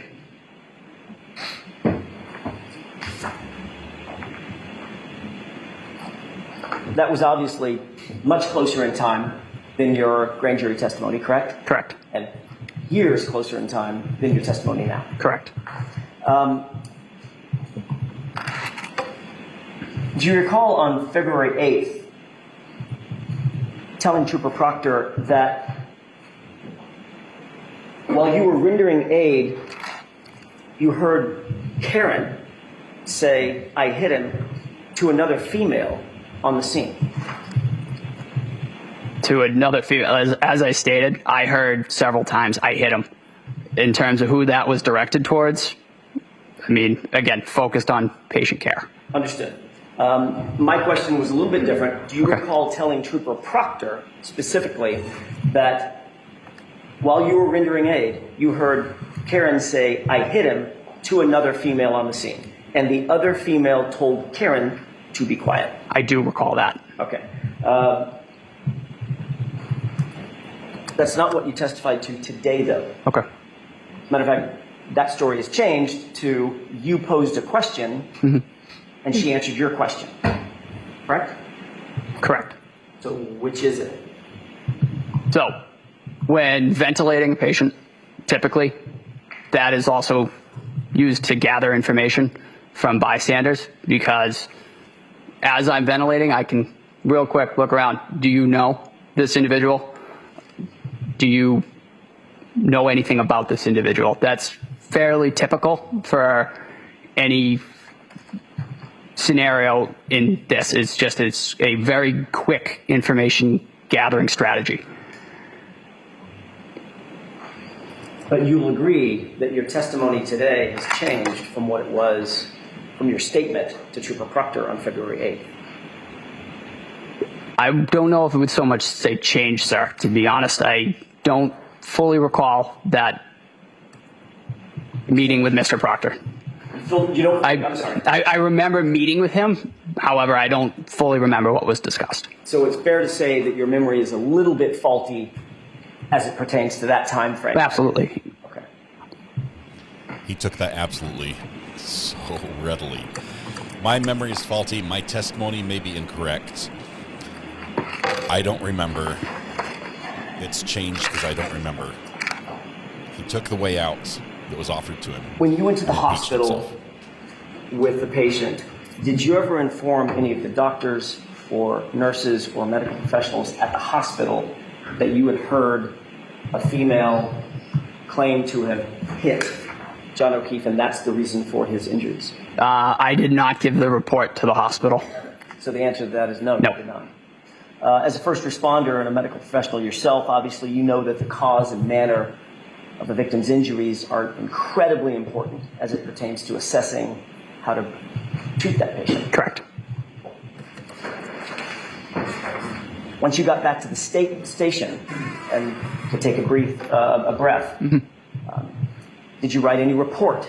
I did not. No, I did not write the patient care report. So you didn't write a report, just to finish my question, you didn't write a report that said, by the way, while I was out at the scene, I heard a female say, I hit him, and that's the cause and manner of the injuries. Not to my knowledge. Well, you would know if you wrote a report that said that. Correct. And you did not. I did not write the patient care report. Okay. At any time that day or any day subsequent thereto, did you contact the Canton Police Department, which were the first responders? I did not. So let me finish my question. And say, by the way, just so you know, I heard this woman say, I hit him out of the scene. I did not. Did you ever, on that day or any day subsequent thereto, contact the Massachusetts State Police and say, I heard this person say I hit him? I did not. So the first time you ever repeated that statement was on February 8th with Trooper Proctor? Correct. Eye movements. And by the time we come full circle to today, he's so nervous. That statement has now pivoted. In terms? You didn't overhear the person say it to a female. Now, she's talking directly to you now. She spoke directly to me, yes. Eyes. Have you, just one last point. You've obviously noted that this case has gotten an enormous amount of notoriety, correct? Correct. How many times would you say that you have discussed this case and this incident with your fellow firefighters? It's brought up around the station semi-frequently. However, being involved in it, we try to stay clear of it just because we are involved in it. So the answer is, there's been many discussions. Yes. Probably daily. Frequently. Whoa. Have any of those discussions helped you with what you earlier described as a little bit of a faulty memory around that time frame? Objection, Your Honor. He can have that. Have they? Repeat the question for me, sir. Sure. Have any of those discussions helped you with what you earlier described as a little bit of a faulty memory? The memories that I have and the ones that I'm bringing up, I don't believe that they've changed. You know, I've played them over in my head to the best of my ability, and I don't believe my story is swayed. If they've been enunciated incorrectly on my part, it wasn't intentional. I agree. Understood. He's And a nobody's casting trustworthy aspersions. witness. Yeah. Memory's a funny thing. So your memory is as good about that as it is about that winter coat. Yes, sir. Oh. Thanks. That's all I have. Mr. Lally? That was brilliant. Your memory's as good about that as it is about that winter coat. Yes, sir. Oh, which he was wrong No, about. when it comes to you being asked about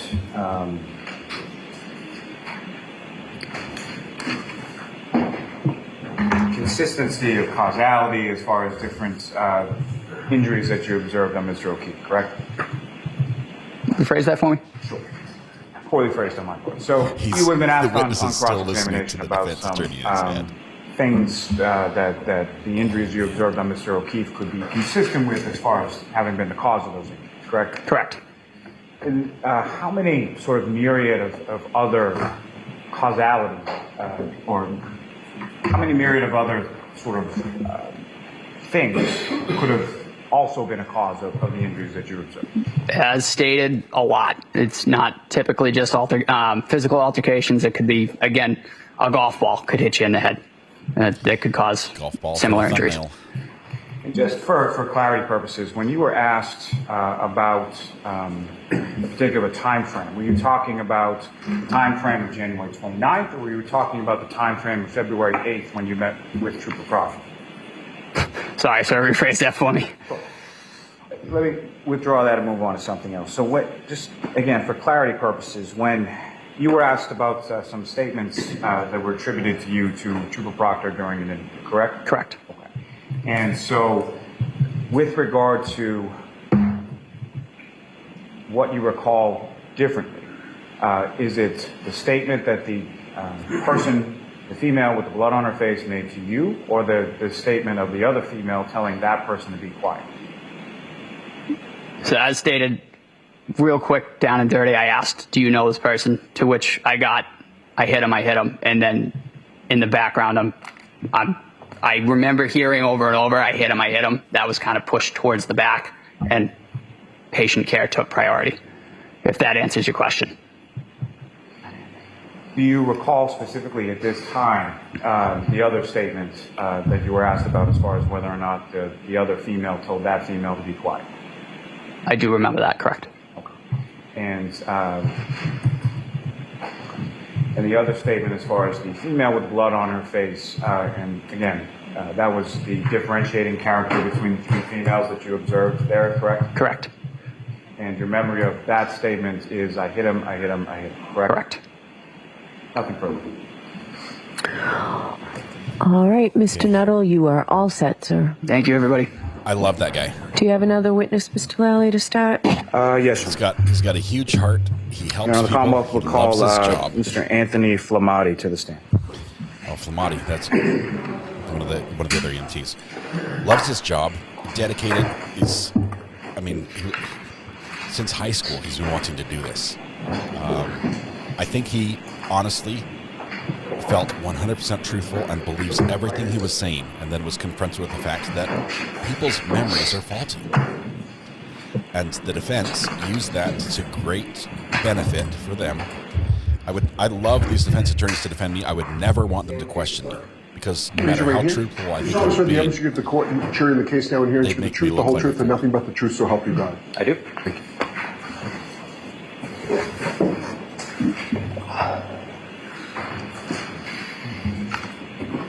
I'm nervous for this guy now. Whenever you're ready, Mr. Lally. Thank you. Good afternoon, sir. How are you? Could you please state your name and spell your last name for the jury? Name is Anthony Flamati. Last name spelled Flematti. And how are you employed, sir? I'm a acting lieutenant at this time for the Canton Fire Department. And how long in total have you worked for the Canton Fire Department? Got hired in 2015, July of 2015, so coming up on 10 years. And prior to working with the Canton Fire Department, what, if any, other work did you have within sort of the same field? So in the same field, I worked for the Athol Fire Department for a few years, hired in 2012, March 2012, until July of 2015. So just transferred departments. And even prior to working with the Athol Fire Department, did you work as an EMT anywhere? Yep. So I worked as an EMT for American Medical Response out of Springfield and Holyoke. Worked for Fallon Ambulance. Started basic level of EMT around 2008, and then just different private ambulance companies around the state. And just starting with the EMT side of it for the first, what, if any, training did you receive or education did you receive prior to getting your certification as an EMT? There's different levels of certifications for EMTs. The EMT basic starts out with about 6 months, a couple nights a week for about, like I said, about 6 months. Take a certification, practical, and written examination for that to get your basic level, and then you move on to the paramedic level of schooling as well. Can you describe for the jury a little bit about sort of what that paramedic level of schooling is? So the paramedic schooling starts, it's about 12 to 14 months, depends on the program, which school you go to. Night school 2 to 4 times a week for about 14 months, and then you start going into a clinical phase where you go into the different operating rooms, emergency rooms, OB/GYN, cardiac CCU, ICU. You do about 300 hours of education in that. Once you've completed a bunch of skill checkoffs under the supervision of an RN or a doctor, depending on the room. You would then clear that section of your schooling and then move on to a ride time phase, which is about 200 to 300 hours, depending on skills, what you need. That would be either in a fire department or a private EMS under the preceptorship of a senior paramedic that would kind of walk you through how to do the job and shadow you and supervise that you're doing things appropriately. You do that for about 200 or 300 hours. You write up different documentation, basically learning how to do it out of the clinical set and then more of in the field set. After that, you would, whatever job you have at that point, you would do an additional practical assessment, again, about 6 or 7 different stages of evaluation for physical skills. Then you would do a written test, again with the state. At that time it was the state, Massachusetts, to certify you as a paramedic. Then after that they have another 2 to 6 month preceptorship within the department to acclimate you to the physical location that you're working at. And so there's a written portion and a practical portion to both the EMT as well as the paramedic training? Yes, that's correct. And you successfully completed that and received certifications in regard to both? Yes. And those certifications, are they something that is just sort of a one-time blessing, or is that something that has a continuing educational component and a recertification? That's correct. So every 2 years we have to do a 48-hour refresher. So it's continuing education classes as far as national core curriculum classes that the national standard holds us to. So it covers different topics that they mandate that we cover every 2 years. And your certification is up to date at this point, is that correct? Yes, sir. And you mentioned that you're currently a lieutenant within the Canton Fire Department, is that correct? Yes. And how long have you had the rank of lieutenant? I'm a temporary acting lieutenant, so I've been that since, I believe it was February, up till this time. And within the town of Canton, how many fire station or firehouses do you have within Canton? So we have 2 different stations, headquarters and Station 2, that we operate of. Okay. Do you work specifically in one, or does it sort of rotate between the 2? Depends on the rank. So as a firefighter, we'd rotate through the different positions, or different stations. As the lieutenant, I'm the lieutenant right now at Station 1, so headquarters. And where is Station 1 located? 99 Revere Street. And with respect to each of the 2 station houses, how many sort of different vehicles and apparatus are located in? So we have, depends on what's obviously in service for mechanical issues and stuff, but we have a primary engine, a backup engine. We try to have at each station. We have 1 tanker truck, 2 ladder trucks. We have 2 primary ambulances and then a backup ambulance as well. So we try to have at least 1 engine, 1 ambulance, 1 ladder at each station, and then we'll have the backup pieces for that. And I believe our tanker truck right now, or our water truck, is out of Station 2. And Station 2, where is that located? 7 Sassamon Street. Now, as far as the sort of shift, how many people are assigned to, when you're assigned to, let me ask you this first. When you have a shift, what hours is that shift sort of concern? So for shifting or shift work, it's 8 a.m. to 8 a.m. the next day. So we work 24-hour shifts. We'd have a 24 period off from work, another 24, and then we're off for 5 days. And when you're assigned to a certain shift for that 24-hour period, are you assigned to sort of a specific duty or a truck, or how does that work? We're usually just assigned to a specific position for either the 10-hour or the 14, depending on rotations, overtime, that kind of stuff. But we're usually assigned to an individual piece or individual position for that shift, at least, whether it's a day shift or the whole 24. And so starting with just the ambulance, if you're assigned to the ambulance, how many people and what are the different roles in the ambulance? So the ambulance, we would have 2 people assigned to the ambulance. We rotate either through seniority or through care level, whether paramedic, EMT. If you're both paramedics, then it would go by seniority and swap back and forth for call volume and teching, who's in charge of the call. And then we would also cross-man with the ladder as well. So depending on the call that comes in for service, we would either, on a fire call, we could take the ladder, medical call, we could take the ambulance. And with respect to the engine, how is that sort of divvied up, or what are the different roles on an engine? So with the engine, if we have a full staff of 13 members, we would have 4 people on the engine. If there's a couple people off vacation, that type of thing, we could do, it's the driver, the step, and then the lieutenant in charge of the engine. Now, if I could turn your attention to January 28th, into the evening of January 28th into the morning of January 29th, were you working on that occasion? Yes. Okay, you were working 8 a.m. on the 28th until 8 a.m. on the 29th, is that correct? That's correct. Okay.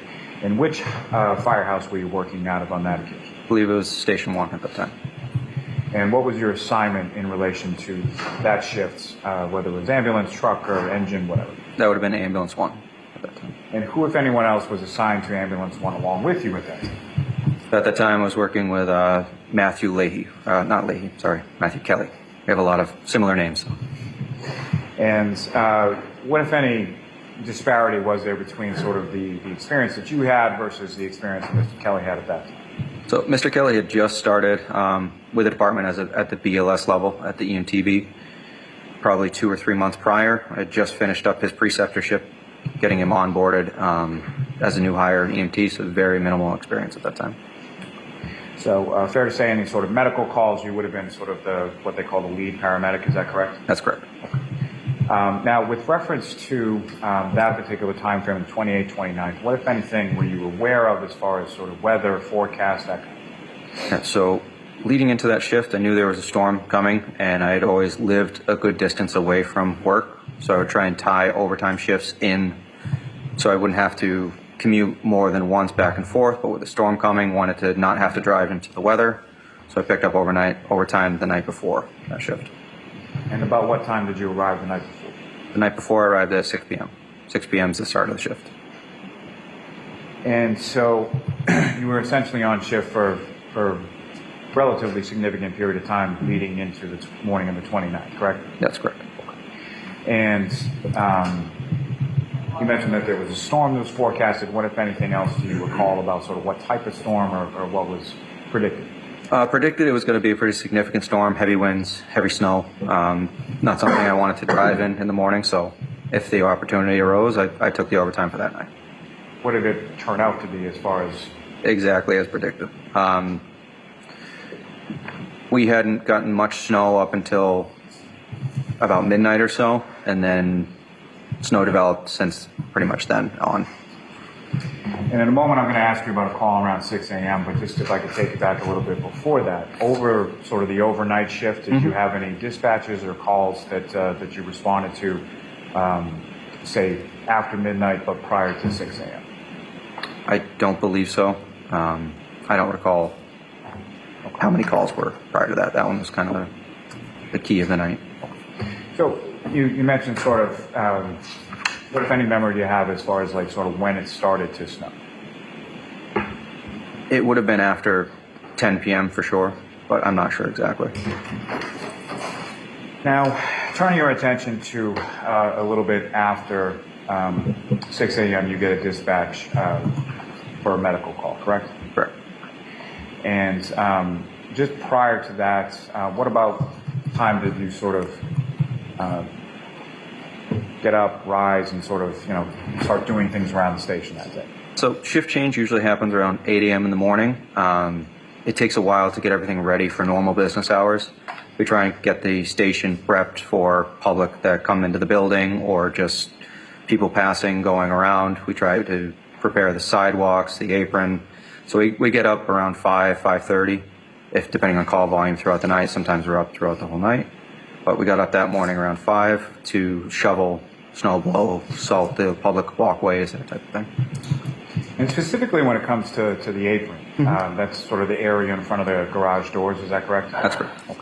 And so why is it so important to sort of clear off the apron as far as snow is concerned? Yeah, so as far as in front of the apparatus doors, it's a very limited height clearance between the top of the fire apparatus and the actual garage bay doors. So a few inches of snow would be enough to cause us to bump into the ceiling of the apparatus garage doors. So we have to keep that relatively almost bare to be able to pull the apparatus out without causing any damage. And about what time was it that you and the other firefighters at your station started to sort of clear off, whether it be the parking lot, the apron, or anything else as far as snow? I'd say about 5:15, 5:30. And at the time that you get this call, shortly after 6 a.m., about how much snow was on the ground at that point, if you know? I'd say probably 4 to 6 inches. And this dispatch that comes in shortly after 6 a.m., what was the dispatch in regard to it, and where were you dispatched to? So we didn't have much information going out the door, just that there was a man on the side of the road. And we knew, due to the weather, that it could be a significant call. So. Before I leave and depart on that just for 1 second, when it comes to when you're outside sort of shoveling off the apron and clearing some of the parking lot, in addition to the snow, what, if anything else, did you note as far as sort of the weather conditions, visibility, things like that? So visibility was extremely poor. High winds, probably 20, 30 mile an hour winds. Temperature probably in the 20s with still actively snowing at that time. And the winds, to the best of your recollection, was this something that was just sort of a gust, or was it sort of persistent? Sustained winds and then probably gusts as well. And so you received this dispatch, and you, I'm presuming, get in the ambulance and go, correct? Correct. And who, if anyone, is in the ambulance with you when you respond? So responding in, I had myself, Matthew Kelly, and firefighter Nuttall had come in early as well to try and beat the storm and get in on time, because he was scheduled to come in at 8 a.m. that morning anyways. But with the heavy snow, wanted to make sure he could get in and be able to relieve the people coming off. And within the ambulance, where was everybody sort of situated on route to the call? I believe Matthew Kelly was driving, I was in the passenger seat, and Nuttall was in the back of the truck. And as far as during the course of your going from Station 1 to the scene on Fairview Road, what, if anything, did you note as far as sort of the road conditions, visibility as you were driving? So that neighborhood is actually relatively close to the station, so you normally get there in a couple minutes, but it was slow driving over there.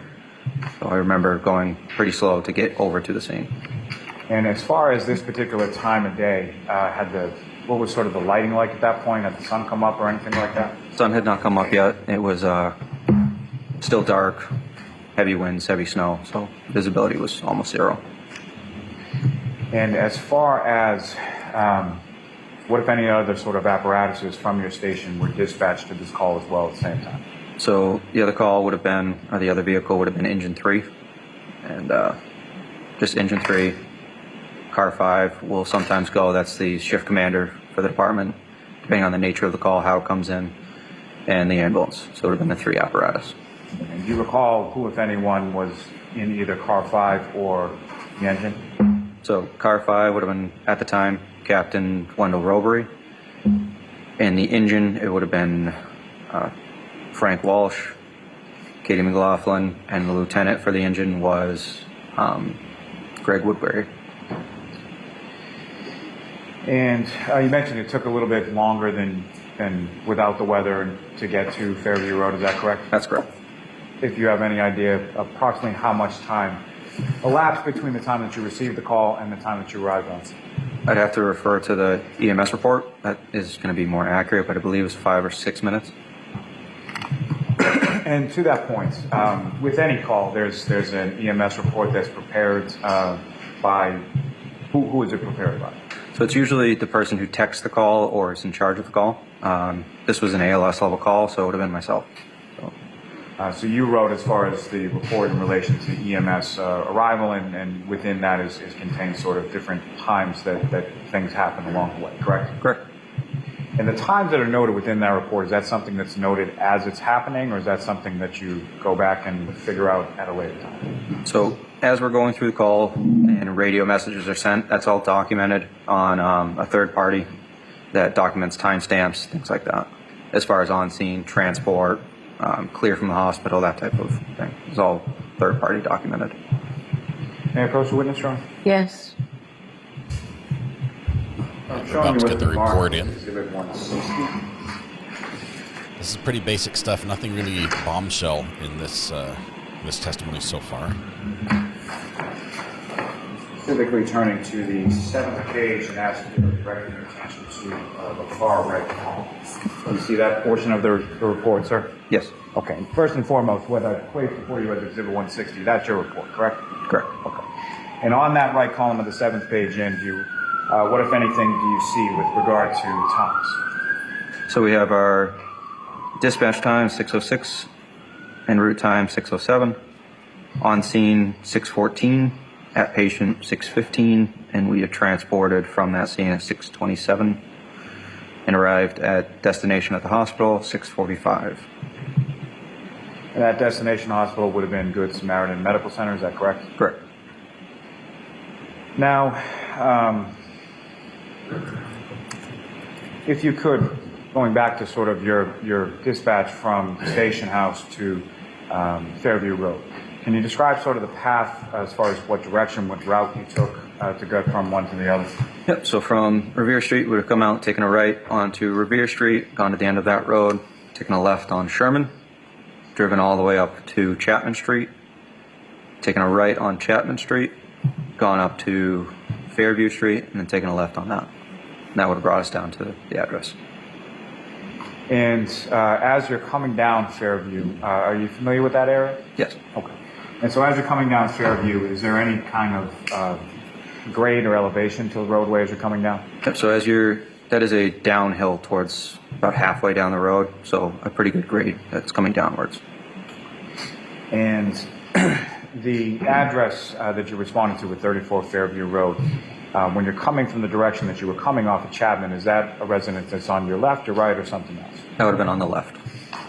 And when you arrive on scene, what, if any, other sort of vehicles or apparatuses do you observe beyond sort of what you've already described as the... So we had the fire apparatus. There's another vehicle, a bystander vehicle, that was on scene as well. I don't recall if police were on scene at that time, but... And when you first sort of pull up to the scene, what, if anything, is it that you observe even prior to getting out of the truck or the ambulance?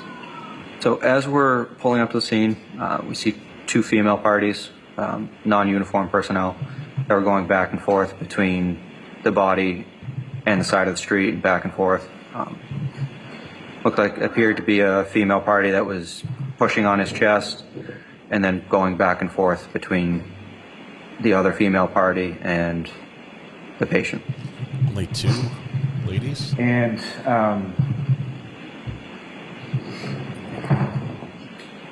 again, so when you first sort of pull up, you're able to see the body on the ground, is that correct? It was, yeah, you could see a body, but it was very hard to see that distance away.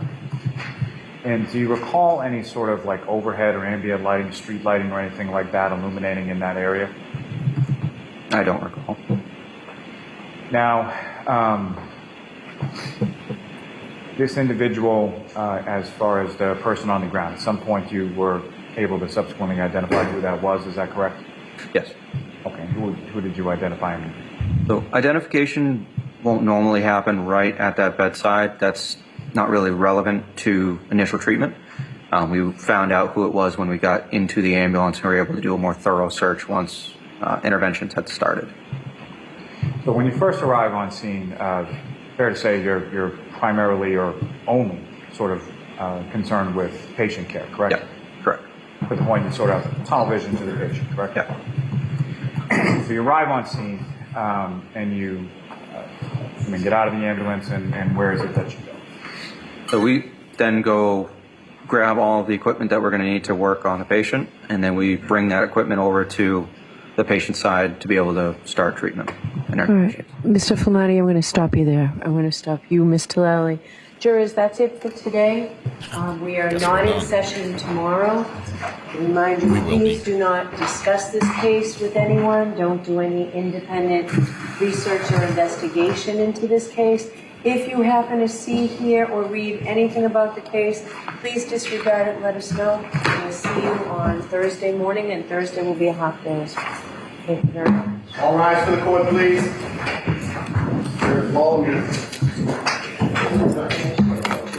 All rise for the court and for the ceiling fan.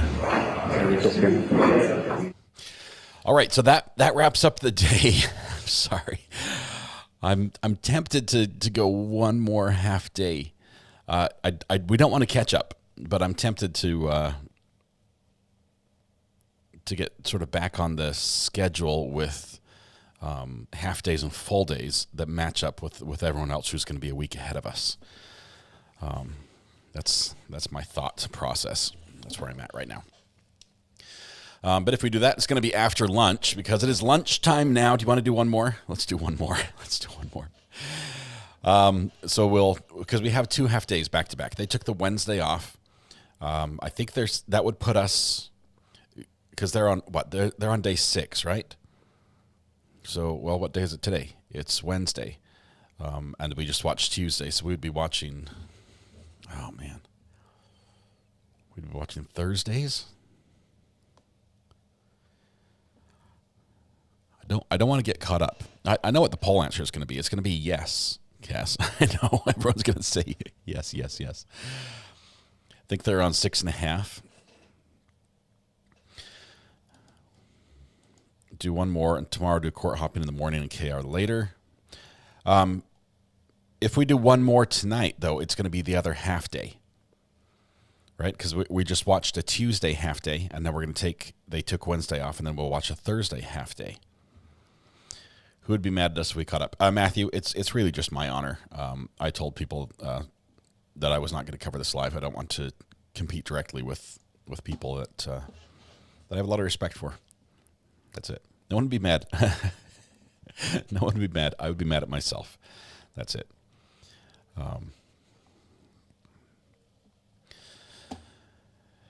That's all. Okay, so lunchtime. Let me go over just a little bit. First of all, there's some parts on here that I think have really been the mic drop moments. In the last witness with Timothy Nettle, not the one that was on right now, not with Anthony Flamati, but with Timothy Nettle, the big mic drop moment. First of all, what a stud. Okay, let me just say this with that first EMT, the firefighter guy, Timothy, when he gets up there, this guy has dedicated his life to serving people and helping them in their worst situation, and he loves it. And more power to him. I mean, who else, when there's going to be a blizzard and they have to work at 8 a.m., half of us would be like, man, I think I'm sick. I don't think I'll be able to make it in today, boss. No, he gets up early and makes it over 2 hours early to work. Why? So he can relieve the firefighters so that they can go home and not have to face the storm. What a stud. I mean, this guy is just an amazing individual. Tons of training. Just loves his work and confident, and he should be. And he's not an attorney. He's not a trained, an expert witness. And so he goes in there and he does what he does every day, and he gives it his best. And unfortunately, he's human. And Greeners saw that. He's human. And guess what? We make mistakes. Let me give you an example. When I was a kid, I was in my backyard, and I looked in my neighbor's yard, and I swear I saw this girl running through the bushes in my neighbor's yard. Well, the neighbor is an elderly woman, and I'm like, there's this girl in like this flower dress running through the yard, like probably in their 20s, and hiding in the bushes. I'm like, she shouldn't be there. I know that. I mean, this lady didn't have any family around. I was the one that mowed her lawn and shoveled her driveway as a kid, and I'm like, that's wrong. And so I tell my mom as I'm like watching. And we call the cops. And I kept my eyes on, so I knew that she was hiding in the bushes the whole time. Okay? Call the police. Police show up. I tell them everything.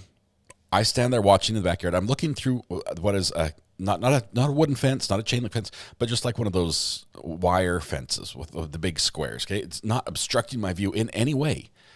I'm looking through it, and the cops go over there, and they're poking around, and guess what happens? When they get to the area where I say that she was, pheasants fly away. That's the sound they make, you guys. If you've never seen pheasant, if you've never startled the pheasant, it goes. It's like a horse. It explodes in wings. It just and it flies away. Clearly, I did not observe correctly when I thought I saw a girl running into the bushes and hiding, because there was no girl running into the bushes and hiding.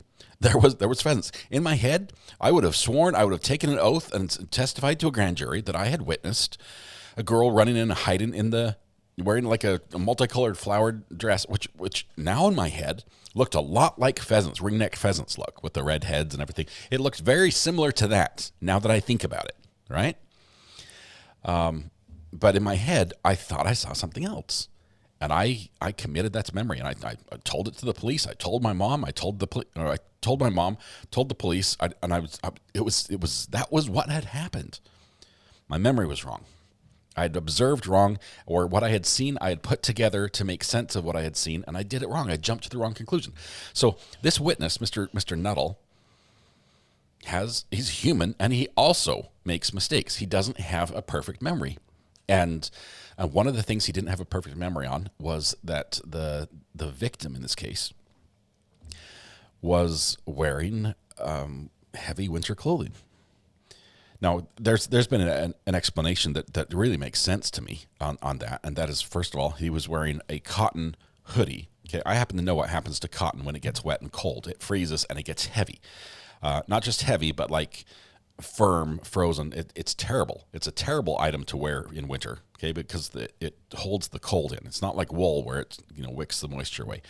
But it probably, if his body was warm and it was snowing, the snow that landed on him melted and then froze. And so he was in a thick, heavy snow coat. Okay? That's probably what happened. That's probably what was actually there. But in the paramedic's mind, he saw it as a puffy jacket, and it was tough to get it off him. Okay?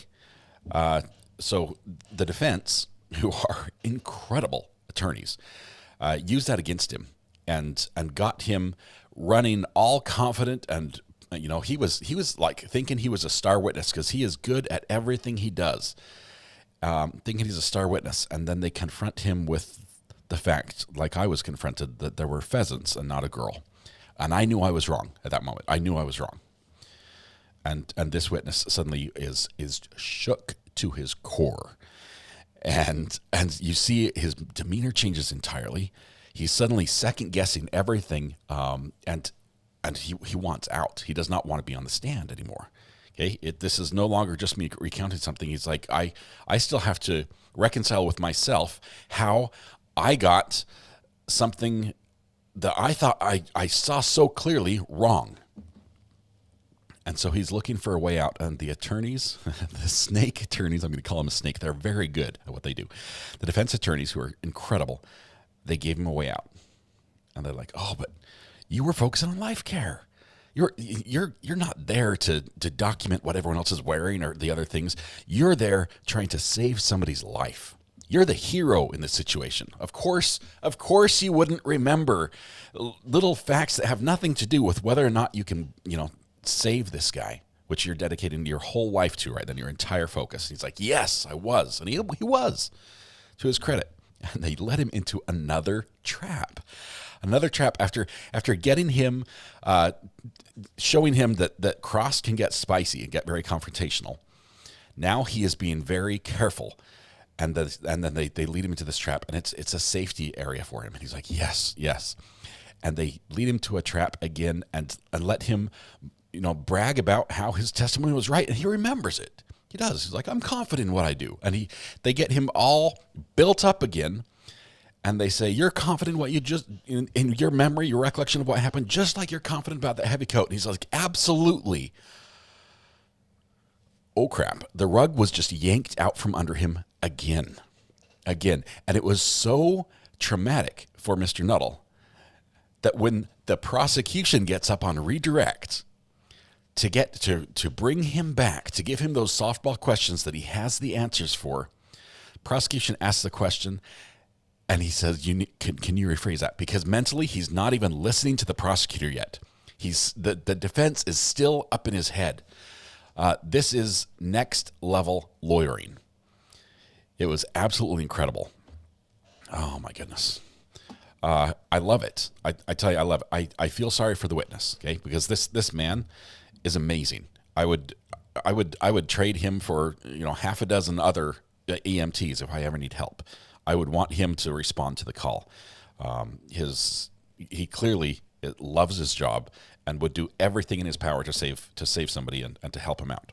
Awesome guy. Also human. and that we can forgive him for. To his credit, he is a believable witness, even after he was impeached. I don't think there was any part of him that, to me, as a juror listening to this, felt that he's trying to lie to me or is trying to pull one over my head. Anyway, it was incredible testimony. I cannot wait to see more cross-examinations. And it's a good thing these witnesses are sequestered, that the rule's been invoked, because they would be a bundle of nerves coming in to testify if they knew what they were facing on defense. Wow. Very good attorneys that Karen Reed has for her. As far as the evidence goes, I'm still up in the air. I'm still trying to put pieces together. The defense has done a very good job in proving that everyone sort of remembers things differently. So much so that I'm not sure which one I think is the right event, what really happened.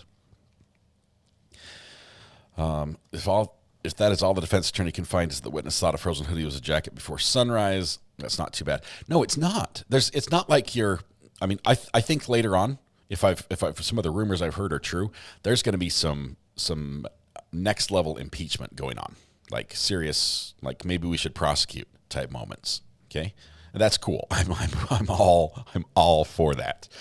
But this particular witness, this is not something work would fire him over. It's like, look, we can't trust this guy anymore. Did you hear what he said in the court? No, this guy, if anything, I'd want to be his friend. I'd want him to work for me. I'd want him to work on me if I needed it. But anyway, so great testimony. The next witness, Mr. Flamati,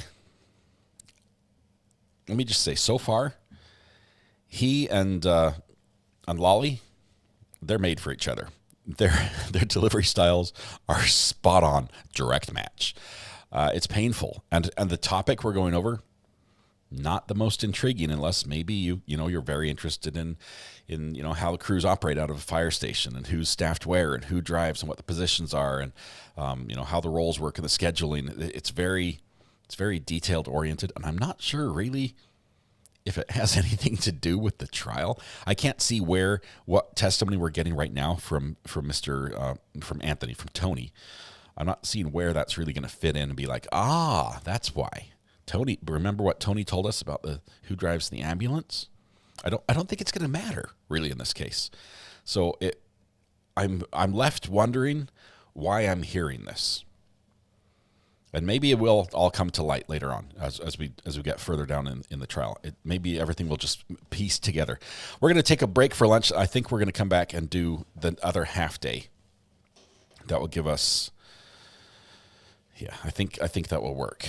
We'll still be 5 days behind, 5 trial days, I believe, behind, which is perfect. So anyway, your thoughts on that so far? Let's see, day 2. We also had the cross of Officer Stephen Seraph. If we start at the very beginning of today, when defense got up to cross Officer Seraph, they did, in more of a dialed back way, they did the same thing they did in their opening statement, and so they immediately came out swinging. And this may be the style all the way through. That there's no easy questions, there's no softball, there's no going over, and you testified this, right? Okay, just clarifying, is that what you said? That's not their style. Defense, they start at the throat, the jugular.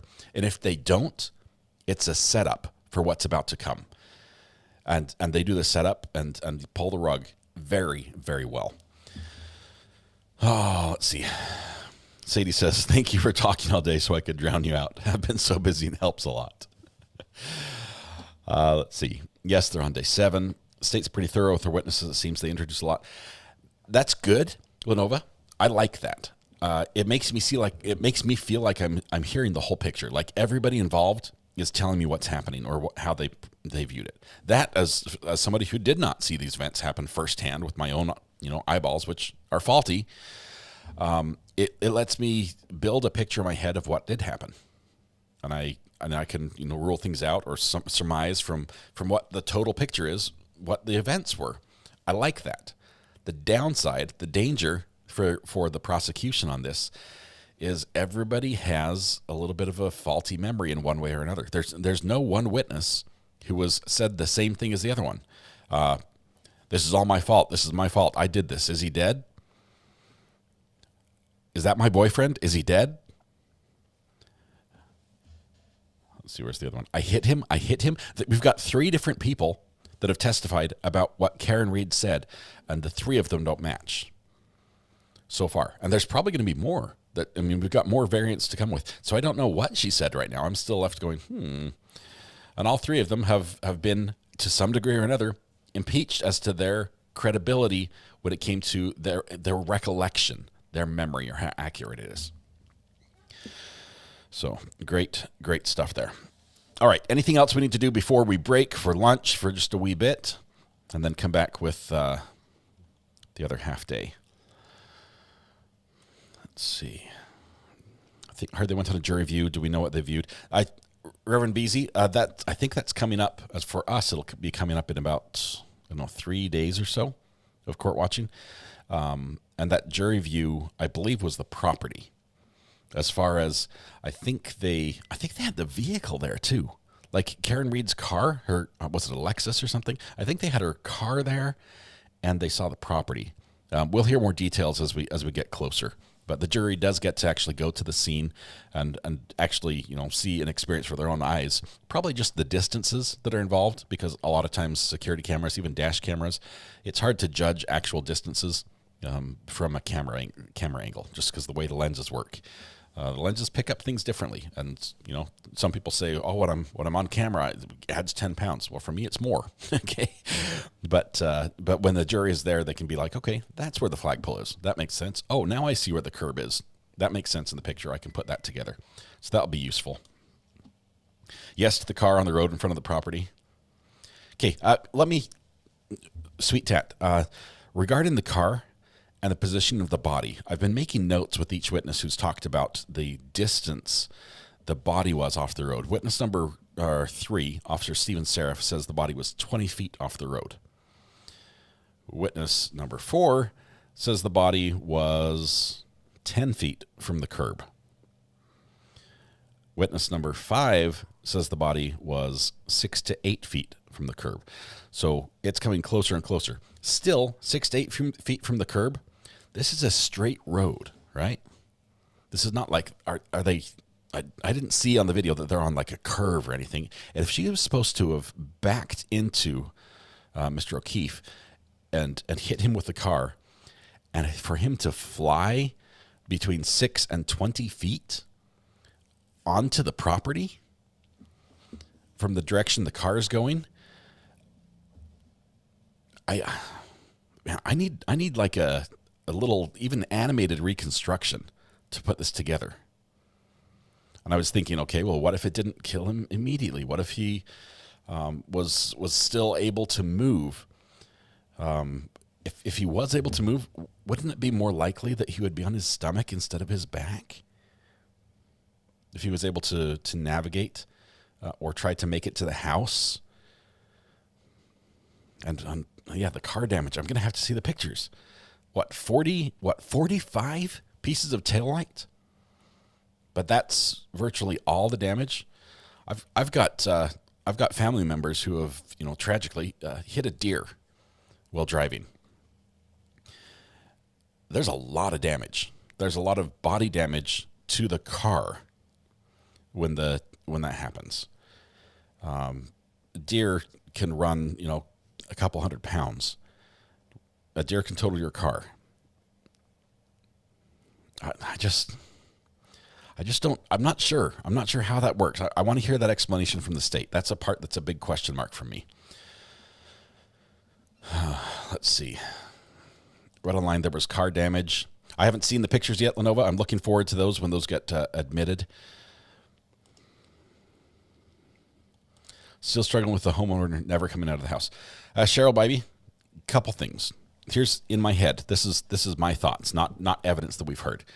If there was a party the night before, a late night party, there's a good chance that some adult beverages were served.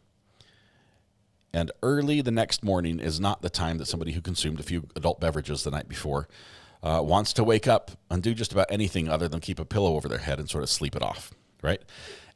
And there's a blizzard.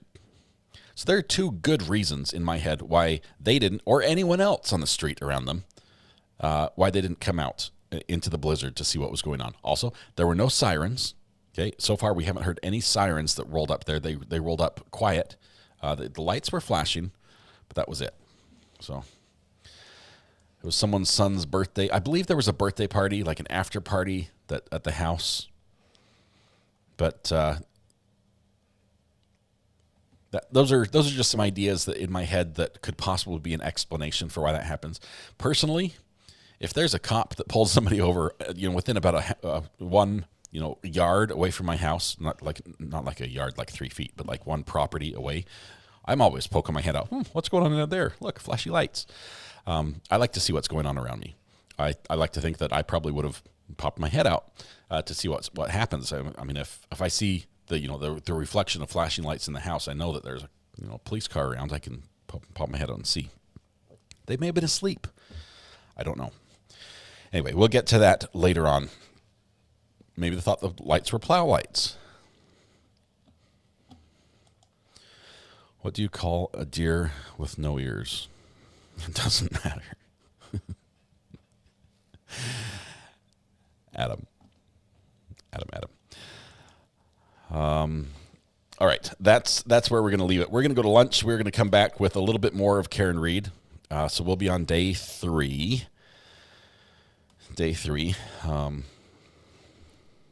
Reminder that tomorrow it's podcast day again. And I'm not sure if I have permission yet to share it, but I've seen some video of my esteemed podcast partner driving it like he stole it. I'll just put it out there. Driving it like he stole it. I've got the video. I don't know if I have permission to show it yet. Maybe we'll show it on the podcast. But this is what happens when you give someone the keys to the car and say, "Have at it." So we're gonna see what happens there. Probably on the podcast, I'm thinking. Tomorrow night, 8 p.m. right here on this channel. Makes more sense that a plow truck hit him than someone backing out of the driveway. Yeah, tearing up the road. I will tell him that he had the permission of police to do what he did. As a matter of fact, the police were filming. They were running the camera saying, go for it, faster. So we'll see that. All right.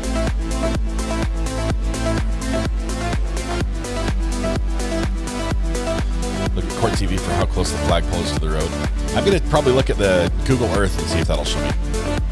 All right, guys, we are going to go to lunch. Thank you very much for being with us this morning for day 2 of the Karen Reed trial. We'll be back after lunch for day 3, which is also a half day. That being said, tonight when you go home, please hug the people you love, smile at someone, make their day just a little bit better, and please stay safe till we go live again in about an hour. Let's do about 1:30. Is that all right? Let's see, 1 hour. You need legal content. You go over to Matthew Harris's channel. Take the quiz. Take the daily quiz. I have not done it yet today. I'll have to pop over there and do it myself. Thank you, Matthew, one of our great mods. And we'll be back after lunch.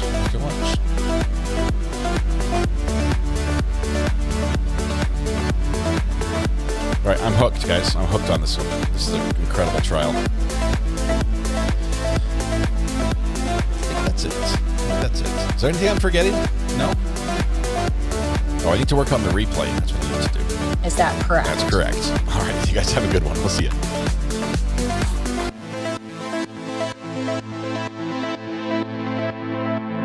Because he's the guy.